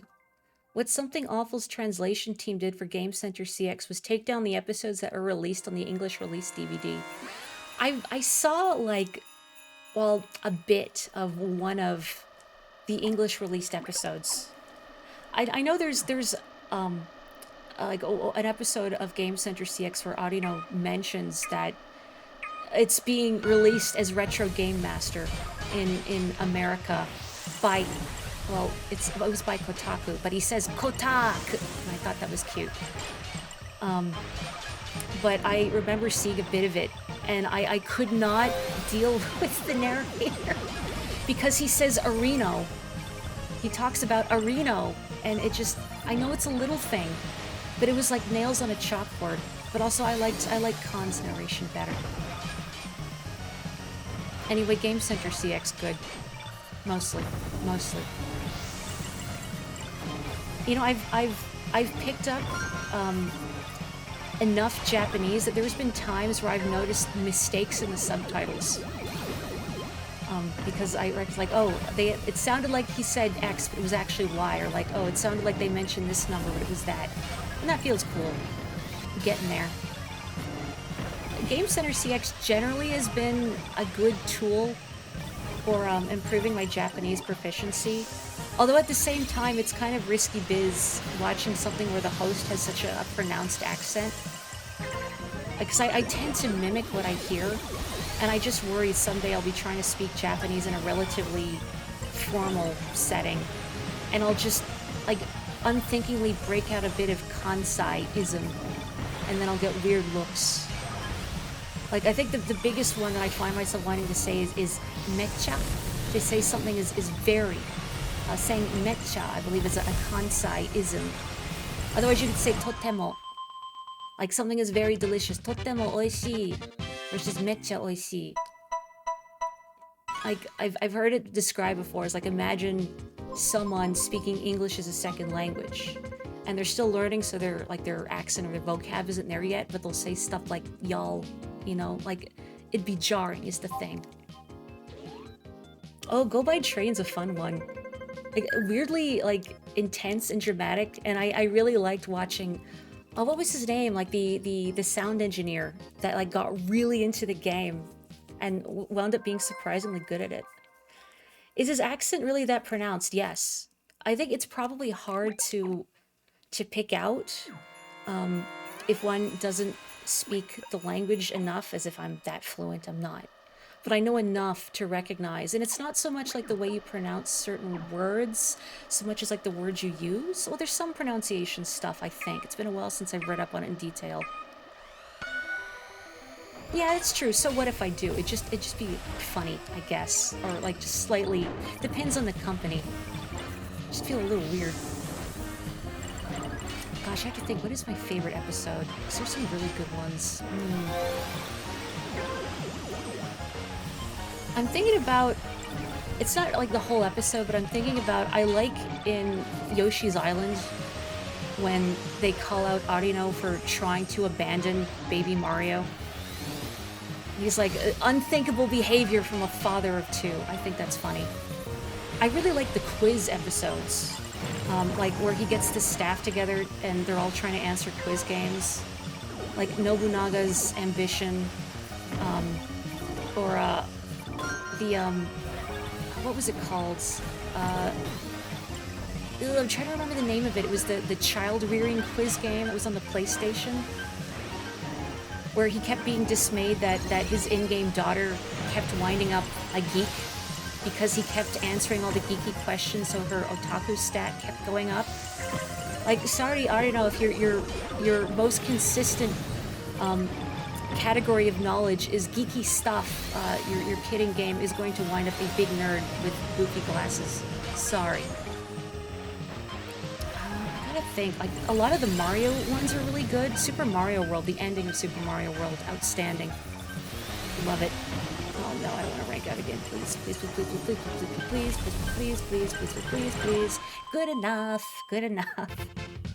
Quiz a day. Go, go. I love it. I love it when I forget who joins them at the end. If it was Inoue or something, but he does the quiz a day, go, go by himself, and Audino just turns and slaps the wall like, ugh. That was a good one. Hang on, I'm reading the manga. I'm reading Money's thoughts of this manga here. Skyfall Ravus in one translation and Heavenfall Rames in the other one. Yeah, like it's an interesting thing that like choosing how to localize a term that doesn't have a clear translation can be really tough. And you got to think about, okay, what are the connotations? Like what does this phrase make people think of? And that can be tough because it doesn't always mean the same thing for everyone. Yeah, I love how embarrassed he is that they put the big poster of Yu Yu behind him. Or like how everyone's like desperately scouring that fan book. Like, is there any details about Yu Yu in here? No. Sometimes I think it would be cool to get fluent enough in Japanese that I could play a quiz game like that. Sometimes like I try to see how much I can understand of him like reading the questions out. The tricky thing would be that they're all on a timer. It's like I'd have to learn how to read the kanji fast. So someday. I like quiz games. I think they'd be fun. I'm thinking of there's a bit in Crow Country in the arcade in the theme park where there's a quiz game, the Mermaid Quiz. But all the questions it asks are stuff that I think either are things that people like were largely misconceived as being factual but were incorrect, or like things that were maybe would have a different answer in 1990 versus 2024. I forget how many questions I got wrong until I finally got one correct. I only needed one correct, but it was, well, I can't even say it was embarrassing. It was funny, but... Oh, do you speak some Japanese? You should start studying again. I mean, then you can watch the unsubbed episodes of Game Center CX. Like, I like the Twitch channel that just streams it all the time. I like having that on in the background when I do art or cooking or whatever. And I like seeing how much I can understand, but like there's some cool games in the sub only, or yeah, sorry, the unsubbed episodes. And I also get why they're not subbing it, some of them, because like there's he plays through Ace Attorney at one point, and that would be an absolute nightmare to subtitle. I'd see why they never do it. Oh yeah, like playing Family Feud on the SNES. What were people's sensibilities 30 years ago? Like you have to kind of metagame at that point. You don't think, what would my answer to this be? You think, what would somebody's answer be to this in like 1990, whatever. I mean, that was just a few years ago, right? The 90s were just a few years ago, right? Right, help. I don't want to contemplate the passage of time. It's terrifying. I'm gonna have to play, I think, extra clown shoes to make sure I don't rank out this time. I really want to make it to the end. I really want to make it to the end. And you gotta be aggressive in these sweaty lobbies. I've got a couple KOs, oh heck, under my belt, so I should be okay. And then I screw that up. Oh, I'm so proud of myself. I'm so proud. Good job, Mari. Just live, just live, just live, just live, just live. It'll be okay. Everything will be daijoubu desu. That's my motto for today. Heck. I used to have the timing for that perfect, and now it's been too long, and I've forgotten. And I'm going to rank out. And everything is terrible. Eat! That 2000 was 14 years ago, right? Right? Solidarity, Lucky Duck. Solidarity. Abe always comes in clutch, pun intended, with the auto questions. Like, honestly, like, Abe is maybe my favorite. Can I say he's my favorite character on Game Center CX? I mean, not to say that a very real person is a character, but you know what I mean. Like, former delinquent cameraman who has, like, still hasn't lost his motorbike, his auto vehicle passions. A devoted dad, all of that. I like... There was some episode where, during an arcade trip, his daughter is there, and she races Arduino in Mario Kart. She beats him, and Abe's so proud, cheering her on. Teehee. Exactly, the bad boy turns softy S-tier archetype. You know, I said I was gonna stop. Let's do like a couple more. I'll stop at, 3:30, whatever. I'm gonna pop in a team battle at 10:15. So if you want, I'm gonna take a sip of water. 1 sec. Plus, I'm just having fun. I like the chatting aspect of F-Zero streams. I mean, maybe not the best from my performance, because it is very distracting, but by golly, it's fun. There's good discussion to be had. Boop.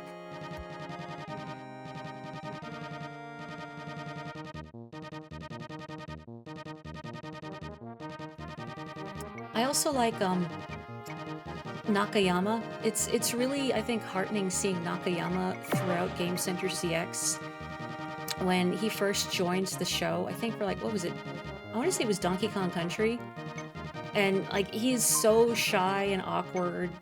And like, I think Tojima even mentions at the start, like he's really shy. I like the ponkoron sound they play whenever he does his awkward bows. Ponkoron, ponkoron, you know. And then he gets to the point where he's brave enough to sing on stage at the Budokan, like, yeah, let's go, Nakayama, that's my boy. You know, as someone else who used to be, like, painfully shy. It's nice to see.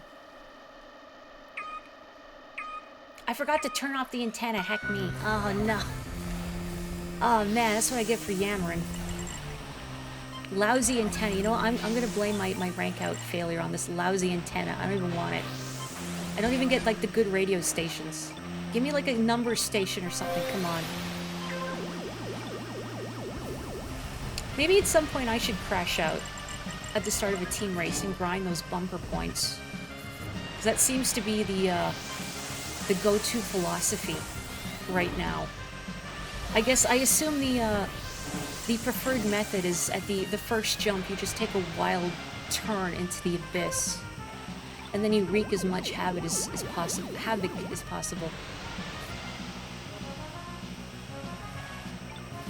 Hey, you know what? This person in front of me named Morgan reminds me.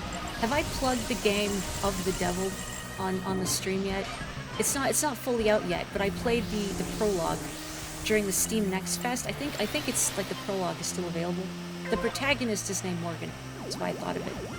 Cool visual novel where you are a lawyer trying to exonerate a fellow from murder with kind of this sort of gambling motif.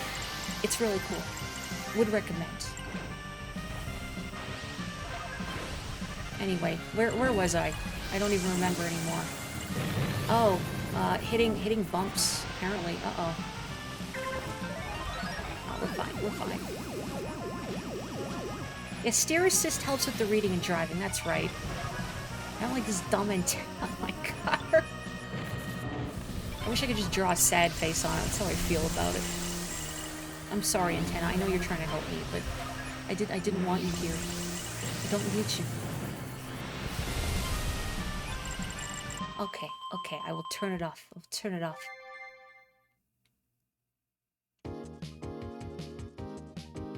You know, it's nice seeing other fans of Game Center CX. Like, just generally, any sort of, like, piece of media that you feel is not well known, you don't really get a chance to talk about. So it's nice that other people are familiar with Game Center CX. It's a fun show. I still gotta think of more. Oh, great, 4th. I think I need, like 2 more team battle victories for the badge for it. Like, come on, you couldn't get me in 3rd. Oh well. You watch it all the time on an unnamed Twitch channel. Same hat, me too. You know what's a fun episode? Well, before I say that, I'm gonna pop in here at 6:15. Parappa the Rapper. I like Arino trying to rap along with it, but it's also interesting seeing how they write the lyrics in Japanese, because the game, like, the songs are still in English. He did clear Parappa. He did not clear Jammerlammy. Turning that off, and I'm gonna drive like a maniac. I wanted to like Space Channel 5, because I love Space Channel 5, especially Part 2. But he was not riding the rhythm, as they say. Izumu no norenai. Couldn't ride the rhythm. Yeah, the whole getup is great. I like it when they put him in goofy outfits. D was an episode where they put him in a good outfit.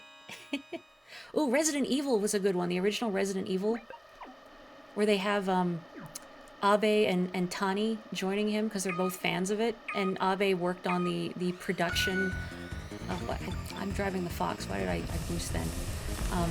Where Abe was involved with the production of the legendary live-action video footage.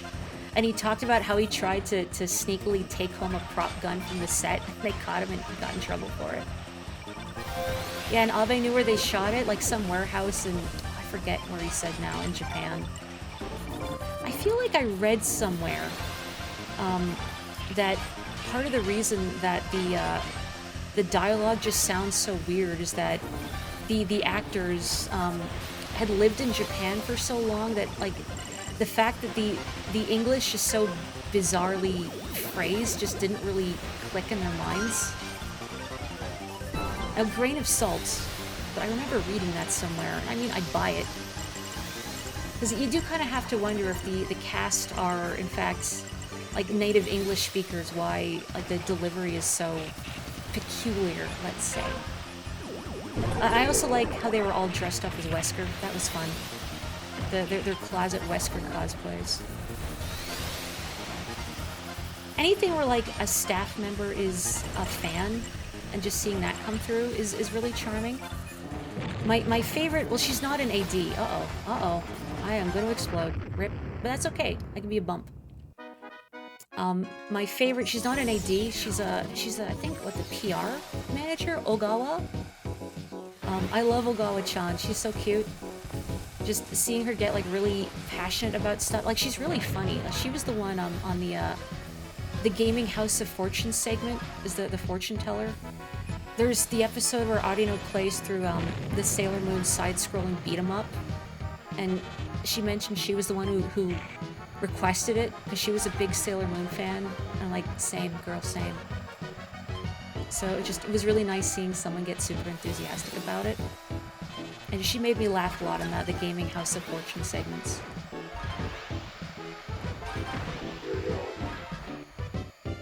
Oh, I KO'd someone. I was reading chat. But, okay. Didn't even see what I was probably just a bumper, not someone else. Yeah, Ardino calls himself the first Let's Player. They dig into that in the Castlevania Rondo of Blood. I was gonna say streams, not streams. And he does this whole fake YouTube intro. You looked up Game Center CX some weeks ago because of a meme and got surprised by how old it was. Yeah, it's been going for a long time. Okay, I'm gonna do one more. And then I should probably stop for the afternoon, which is a drag, I know. I love hanging out with everyone and just chatting. But I want to do one more team battle because I want to see if I can't get that medal. So 2:15, I'm gonna pop in here, I'm gonna do a race. Then I'm gonna stop. I probably will do the world tour at 4 maybe on my own time. We'll see. Another world tour later. I need to finish it. I need to not get right to the end and then crash out. Oog.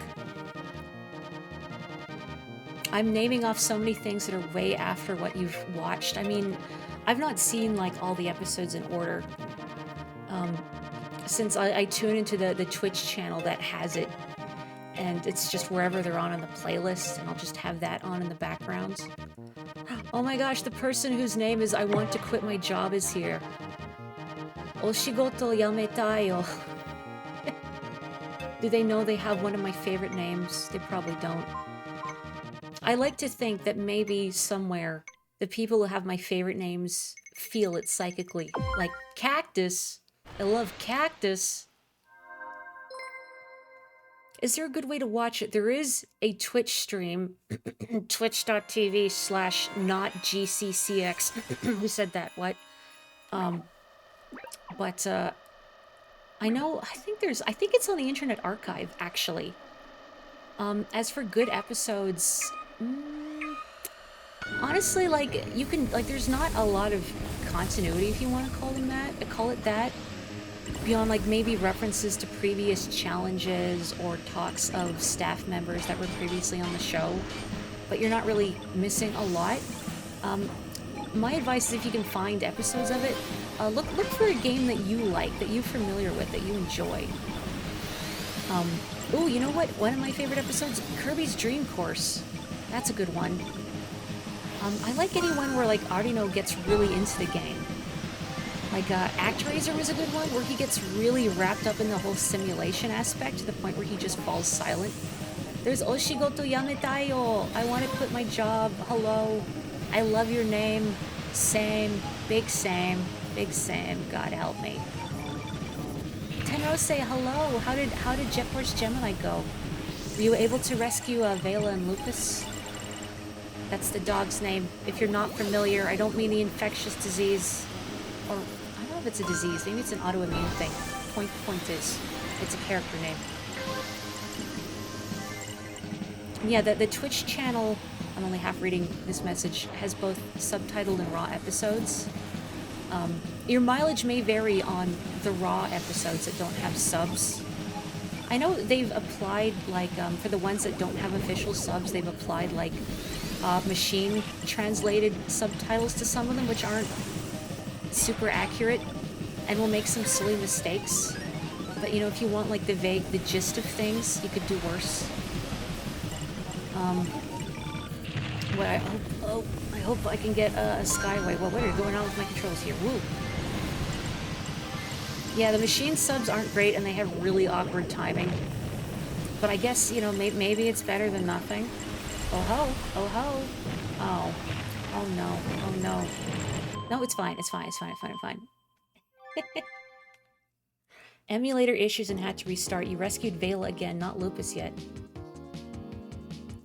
Yeah, the Ocarina of Time episodes are really disappointing because they are like, well, Ardino won't be able to beat this in 2 sittings, so they clear, like, most of the game for him.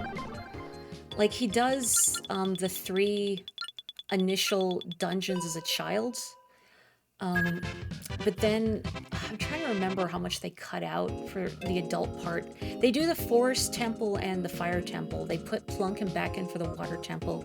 And he's very disappointed he didn't get to do the whole horse race to get Epona, because he said he was looking forward to it. Yeah, he didn't play the middle half of the game, so like he's just missing a big chunk of the experience.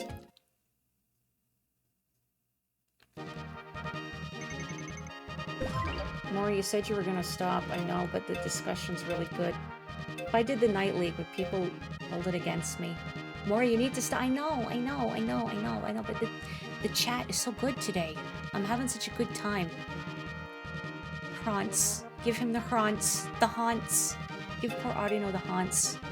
Okay, look, I'm gonna be bad. I'm gonna be popping here at 7:20 and then crash out or not. I'm gonna stop after. But until then, we can keep discussing like Game Center CX and whatever a little longer because the chat here is so good. Oh, there you go. Andorra's got a link. SA-GCCX.com. Yeah, that the Something Awful subgroup that does it. Bless their hearts. Thank you. Oh, you're only now seeing my Octoling model. I've not pulled out Octomori in a while. And I know the last time I wanted to, I was having some issues with the program that I use for the face tracking. It's all hunky-dory now. And Octomori is fun to use because unlike my very basic Vroid model, thank you Zoot Suit Brute, cough cough if you wanted to watch Game Center CX, cough cough, there's a link, but you didn't hear it from me. Oh god, yeah, excuse me, oh gosh, I didn't see that. Well, who said that? Who said that link there? You know what, I want to drive clown shoes for the last little bit, let's do it. Oh yeah, get that cough checked out. If people have other thoughts of like good Game Center CX episodes or maybe ones to avoid. As I said, I like the ones where Audino gets really into the game. Pilot Wings is pretty funny. I've only tried a little Pilot Wings. I tried it on, a friend had an SNES Classic and I tried it because I'd never played Pilot Wings before. That game is really hard. I thought like, well, I mean, I have years of gaming experience behind my belt. You know, I've played games religiously since the days of the Super Nintendo. Surely, I should be able to pick up, like, no, oh god. I'm sure maybe if I stuck with it longer, I would get okay at Pilot Wings, but like, my first few attempts with it were pretty embarrassing. So on one hand, it's funny to watch Audino get done in by his own hubris. On the other hand, you kind of feel for him, because Pilot Wings is tough, but also, like, a lot of the time, he just gets too big for his britches. Or he'll be like, wouldn't it be really cool if I did this? And then he doesn't. But you gotta admire the effort. Yeah, him screwing up the bonus stage is hysterical. I couldn't possibly have done it better. I'd say Audino would do numbers on Twitch, but he kind of already does, I guess. I'm trying to think of another good one. He has played also the original SNES F-Zero and F-Zero X as well. F-Zero X, I remember him, was one of the games where he said, oh, I played this a ton. I can do it, I'm good, and then he's terrible. Which I don't blame him. I've not played F-Zero X. I've played F-Zero GX, not F-Zero X, but I know F-Zero X is very difficult. Not just because of how easy it is to go flying off the track and explode in some places, but as an F-Zero game, it does have incredibly rubber bandy AI. But also, Audino is just not a very safe driver. I like the bit where he's like really determined to get a rumble pack. I want that puru puru paku. If I only had the rumble pack, I would do so good. And he does one race with it, and he's like, wow, it's shaking so much, wow. Why did I ask for this? It would be cool if they did another episode where they visit North America. I would like to see that. Come to Canada, Audino, come on. Come to a convention here. Ow. Where I can shake your hand and say, big fan. I mean, 私は大ファンです。 oh, how cocky he was at the start of Donkey Kong Country 2. That's a good one. He said he played it till I withered. What phrase do you use? Kaskasa, I think? To say he withered, he played it so much when he was a bachelor living alone with no friends, and he's awful at it and remembers nothing. It's, I think, particularly fun seeing him experience games that you yourself have a lot of familiarity with. Like, if one is not familiar, Donkey Kong Country 2 is one of my personal favorite games of all time. Like, I will happily play through and 100% that game. I've 100%ed it on stream before. That's how Capodico found me, was through Donkey Kong Country 2. So seeing him experience that, you know, you feel for him. But also, it just, sometimes you feel like I wish I could yank the controller out of his hands and be like, come on, no, I'll help you. I feel bad at this point. Yeah, I want him to mirror his favorite bit in the other countries. Yeah.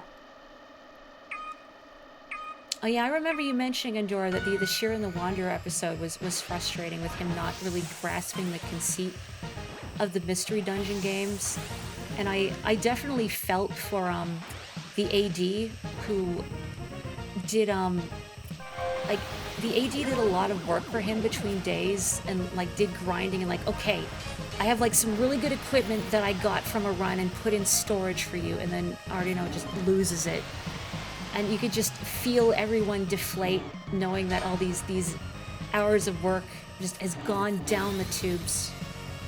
I'd like to play Sheeran the Wanderer someday. Like some of the ones that have come out recently, I think are on Steam now. I could play it on Switch, I suppose. Because I've played Pokemon Mystery Dungeon, and I've played Etrian Mystery Dungeon, and I really like them. And I would like to try Sheeran the Wanderer. I wonder how I would cope with... Like, I play those games really meticulously because I'm so petrified of death and losing chunks of progress, but also, like, Mystery Dungeon games are meant to be very capricious and show you that even the best laid plans of Mice and Mori often go awry. Like, say, a trap going off unexpectedly in your face. Which, you know, how are you supposed to know that's there? Unless you get lucky, like a weapon slash or an enemy sets it up for you. Or in Pokemon Mystery Dungeon, at least, I have been, like, dropped unceremoniously into monster houses before, which is harrowing. Pokemon Mystery Dungeon monster houses, dear God. Well, any Mystery Dungeon monster house, but dear God. Etrian Mystery Dungeon, I at least remember there were some exploitable things you could do because of the enemy AI. It was a little wonky. I'm still a little gutted that they never released... Ooh. I could have used that. I'm still a little sad Etrian Mystery Dungeon 2 was never given an English release, because I wanted to play it, alas. When he gambled away everyone's dinner money and they had to eat instant ramen during the Korea trip, oh my god. Oh man, was that the same trip where, like... Maybe that... I'm thinking of the trip where they went to, where were they? Okinawa? Or something, where, like, it was late at night, and Ardino and I think Abe and Kibe and someone else, maybe Inoue, all got on, like, these little motorized cars and, like, had to have a race to the end of the parking lot. A loser had to buy tea. You tried playing Pokemon Mystery Dungeon on NSO and couldn't get into it, not your kind of thing. Understandable. Like, it's a very specific sort of gameplay, like the style of it. And I feel like it either clicks and it feels good, or it's not your thing. And it can be rankling how sometimes just things completely out of your control will happen and you lose. And it's like, well, heck, there goes my stuff. I needed that stuff.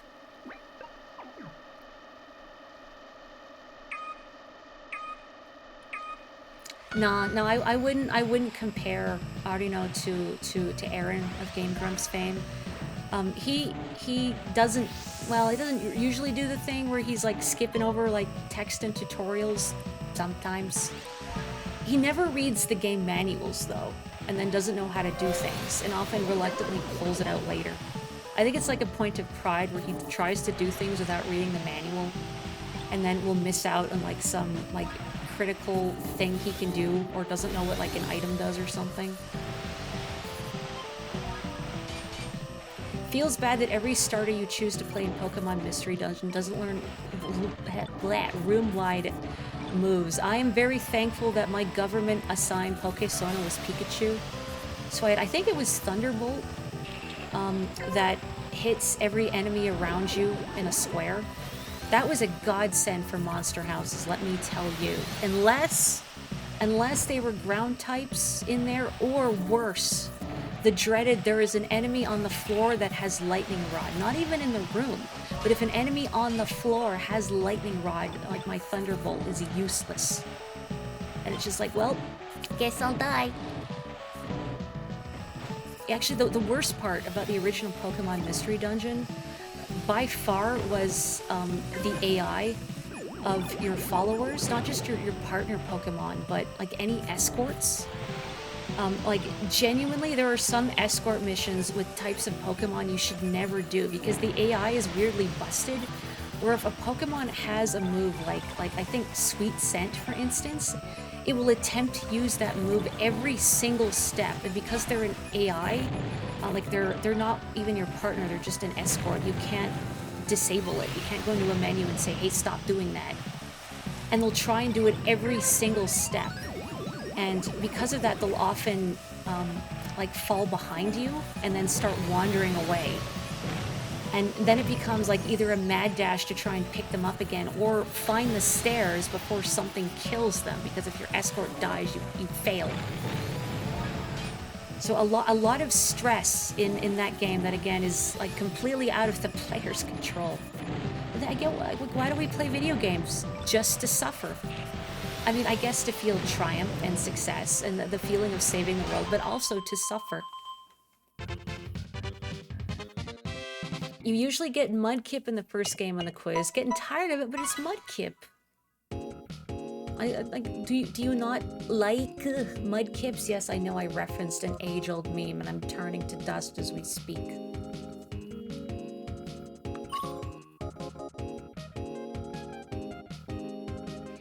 Explorers of Skies, you're a Riolu. Super Mystery Dungeon, you're a Snivy. Gosh, Super Mystery Dungeon was so cute. I need to replay that one, honestly. I like the partner Pokemon and all the Mystery Dungeons. The Pokemon games I played. But I like the partner in Super Mystery Dungeon.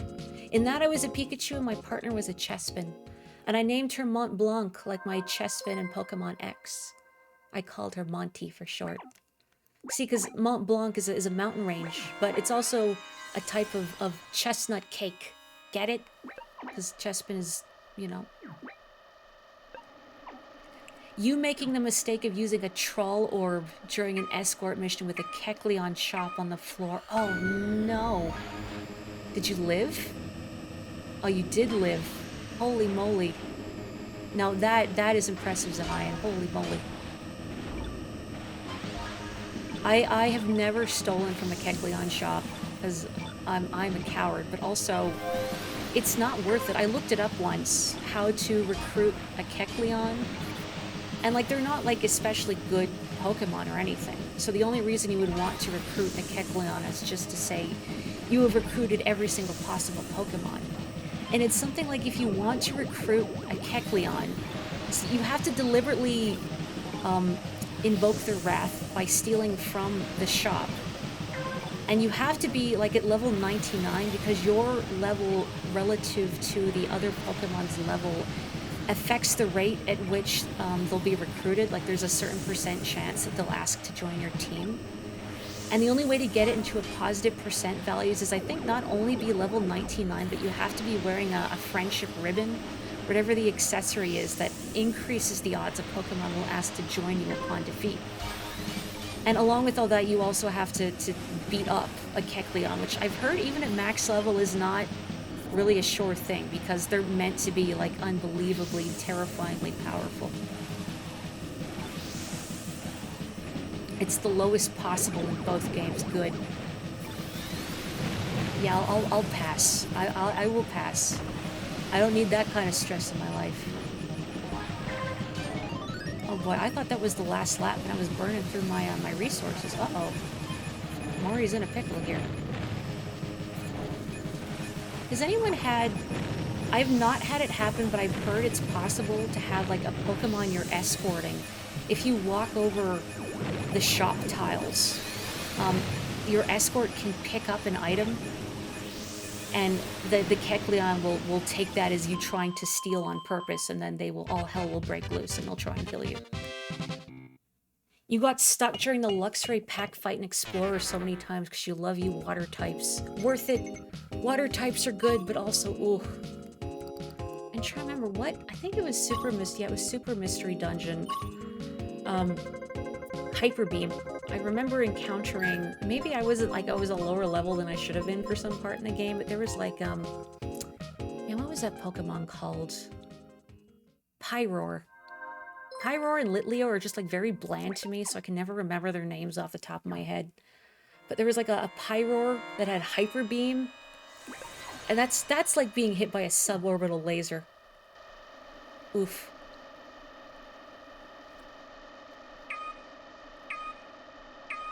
You nearly soft-locked yourself since you lost all your items and couldn't beat Moltres. Oof. Mystery Dungeon games are cruel. Like even the Pokemon Mystery Dungeon games, which I've heard are quote-unquote easier than like the main like Shiren the Wanderer types. I don't know how accurate that is because I've not gotten to play Shiren the Wanderer. Seeing it on Game Center CX, I would say the Shiren games look harder because they look more complicated. Like I want that. They look more complicated, like just through the amount of things you can do and items you can get. Like mechanically, that's the word I wanted. Mechanically, they're more complicated. I don't know about the encounter difficulty. What is with this driving? What is with this driving? But yeah, even though they're quote-unquote easier, like you could still get hosed over pretty bad in a Mystery Dungeon game. It's a monster house. And sure, you could say, okay, well, if you see a room on your map that's big and has a suspicious number of items in it, well, go in there. Okay, but A, what if the stairs are in there? And B, what if when you take the stairs to a new floor and you spawn in the monster house? Surprise, Forehead, there's no getting out of this alive. Or, there is, but, you know, it's not going to be pretty. And it's certainly ugly being dropped unceremoniously into a monster house when it's nice approaching it from, like, a corridor. So you can sort of, like, limit the vectors of attack. I would love a Skyway, but I don't know if I'm going to get one in time. Maybe if I sandbagged a little, but I don't think that's going to make a difference.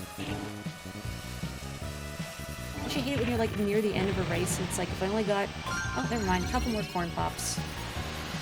And I scoot ahead of my rivals there. Good enough. Yeah, simply avoid the monster house. Simply do not get monster housed. In Super Mystery Dungeon, you can use vitamins to max out all your stats, which is cathartic. I did not know that. Like, I played through it. I played through some of the post-game, but not a lot of it. I should just maybe replay it. Maybe see if I get a different starter. I really want them just to release another Pokemon Mystery Dungeon. I want to be a Score Bunny. I've always been a Pikachu. I want to be a Score Bunny. Let me be a rabbit. Pikachu with a Bulbasaur partner. Well, except, no, the time I had my Chespin. And I tried the demo for, like, the remake of Pokemon Mystery Dungeon on the Switch. And I gave myself a Totodile partner. Percival. I called him Percy for short. I found when I tried that demo, it felt easier than the base game, but I've heard the post game is hard. I don't know.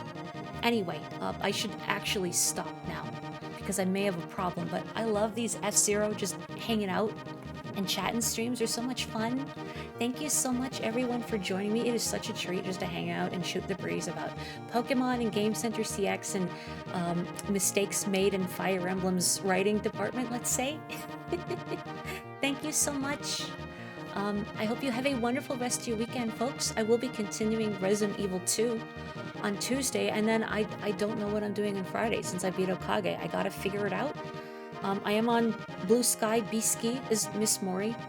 And if people ever have suggestions of things or even genres that they like to see, let me know. No guarantees, but, you know, consider it. I guess the Steam winter sale is happening too, so I kind of had my eye on UFO 50. I wonder if that would be a good stream game. I've avoided watching people play it because I want to see it for myself, but I've been thinking about that one.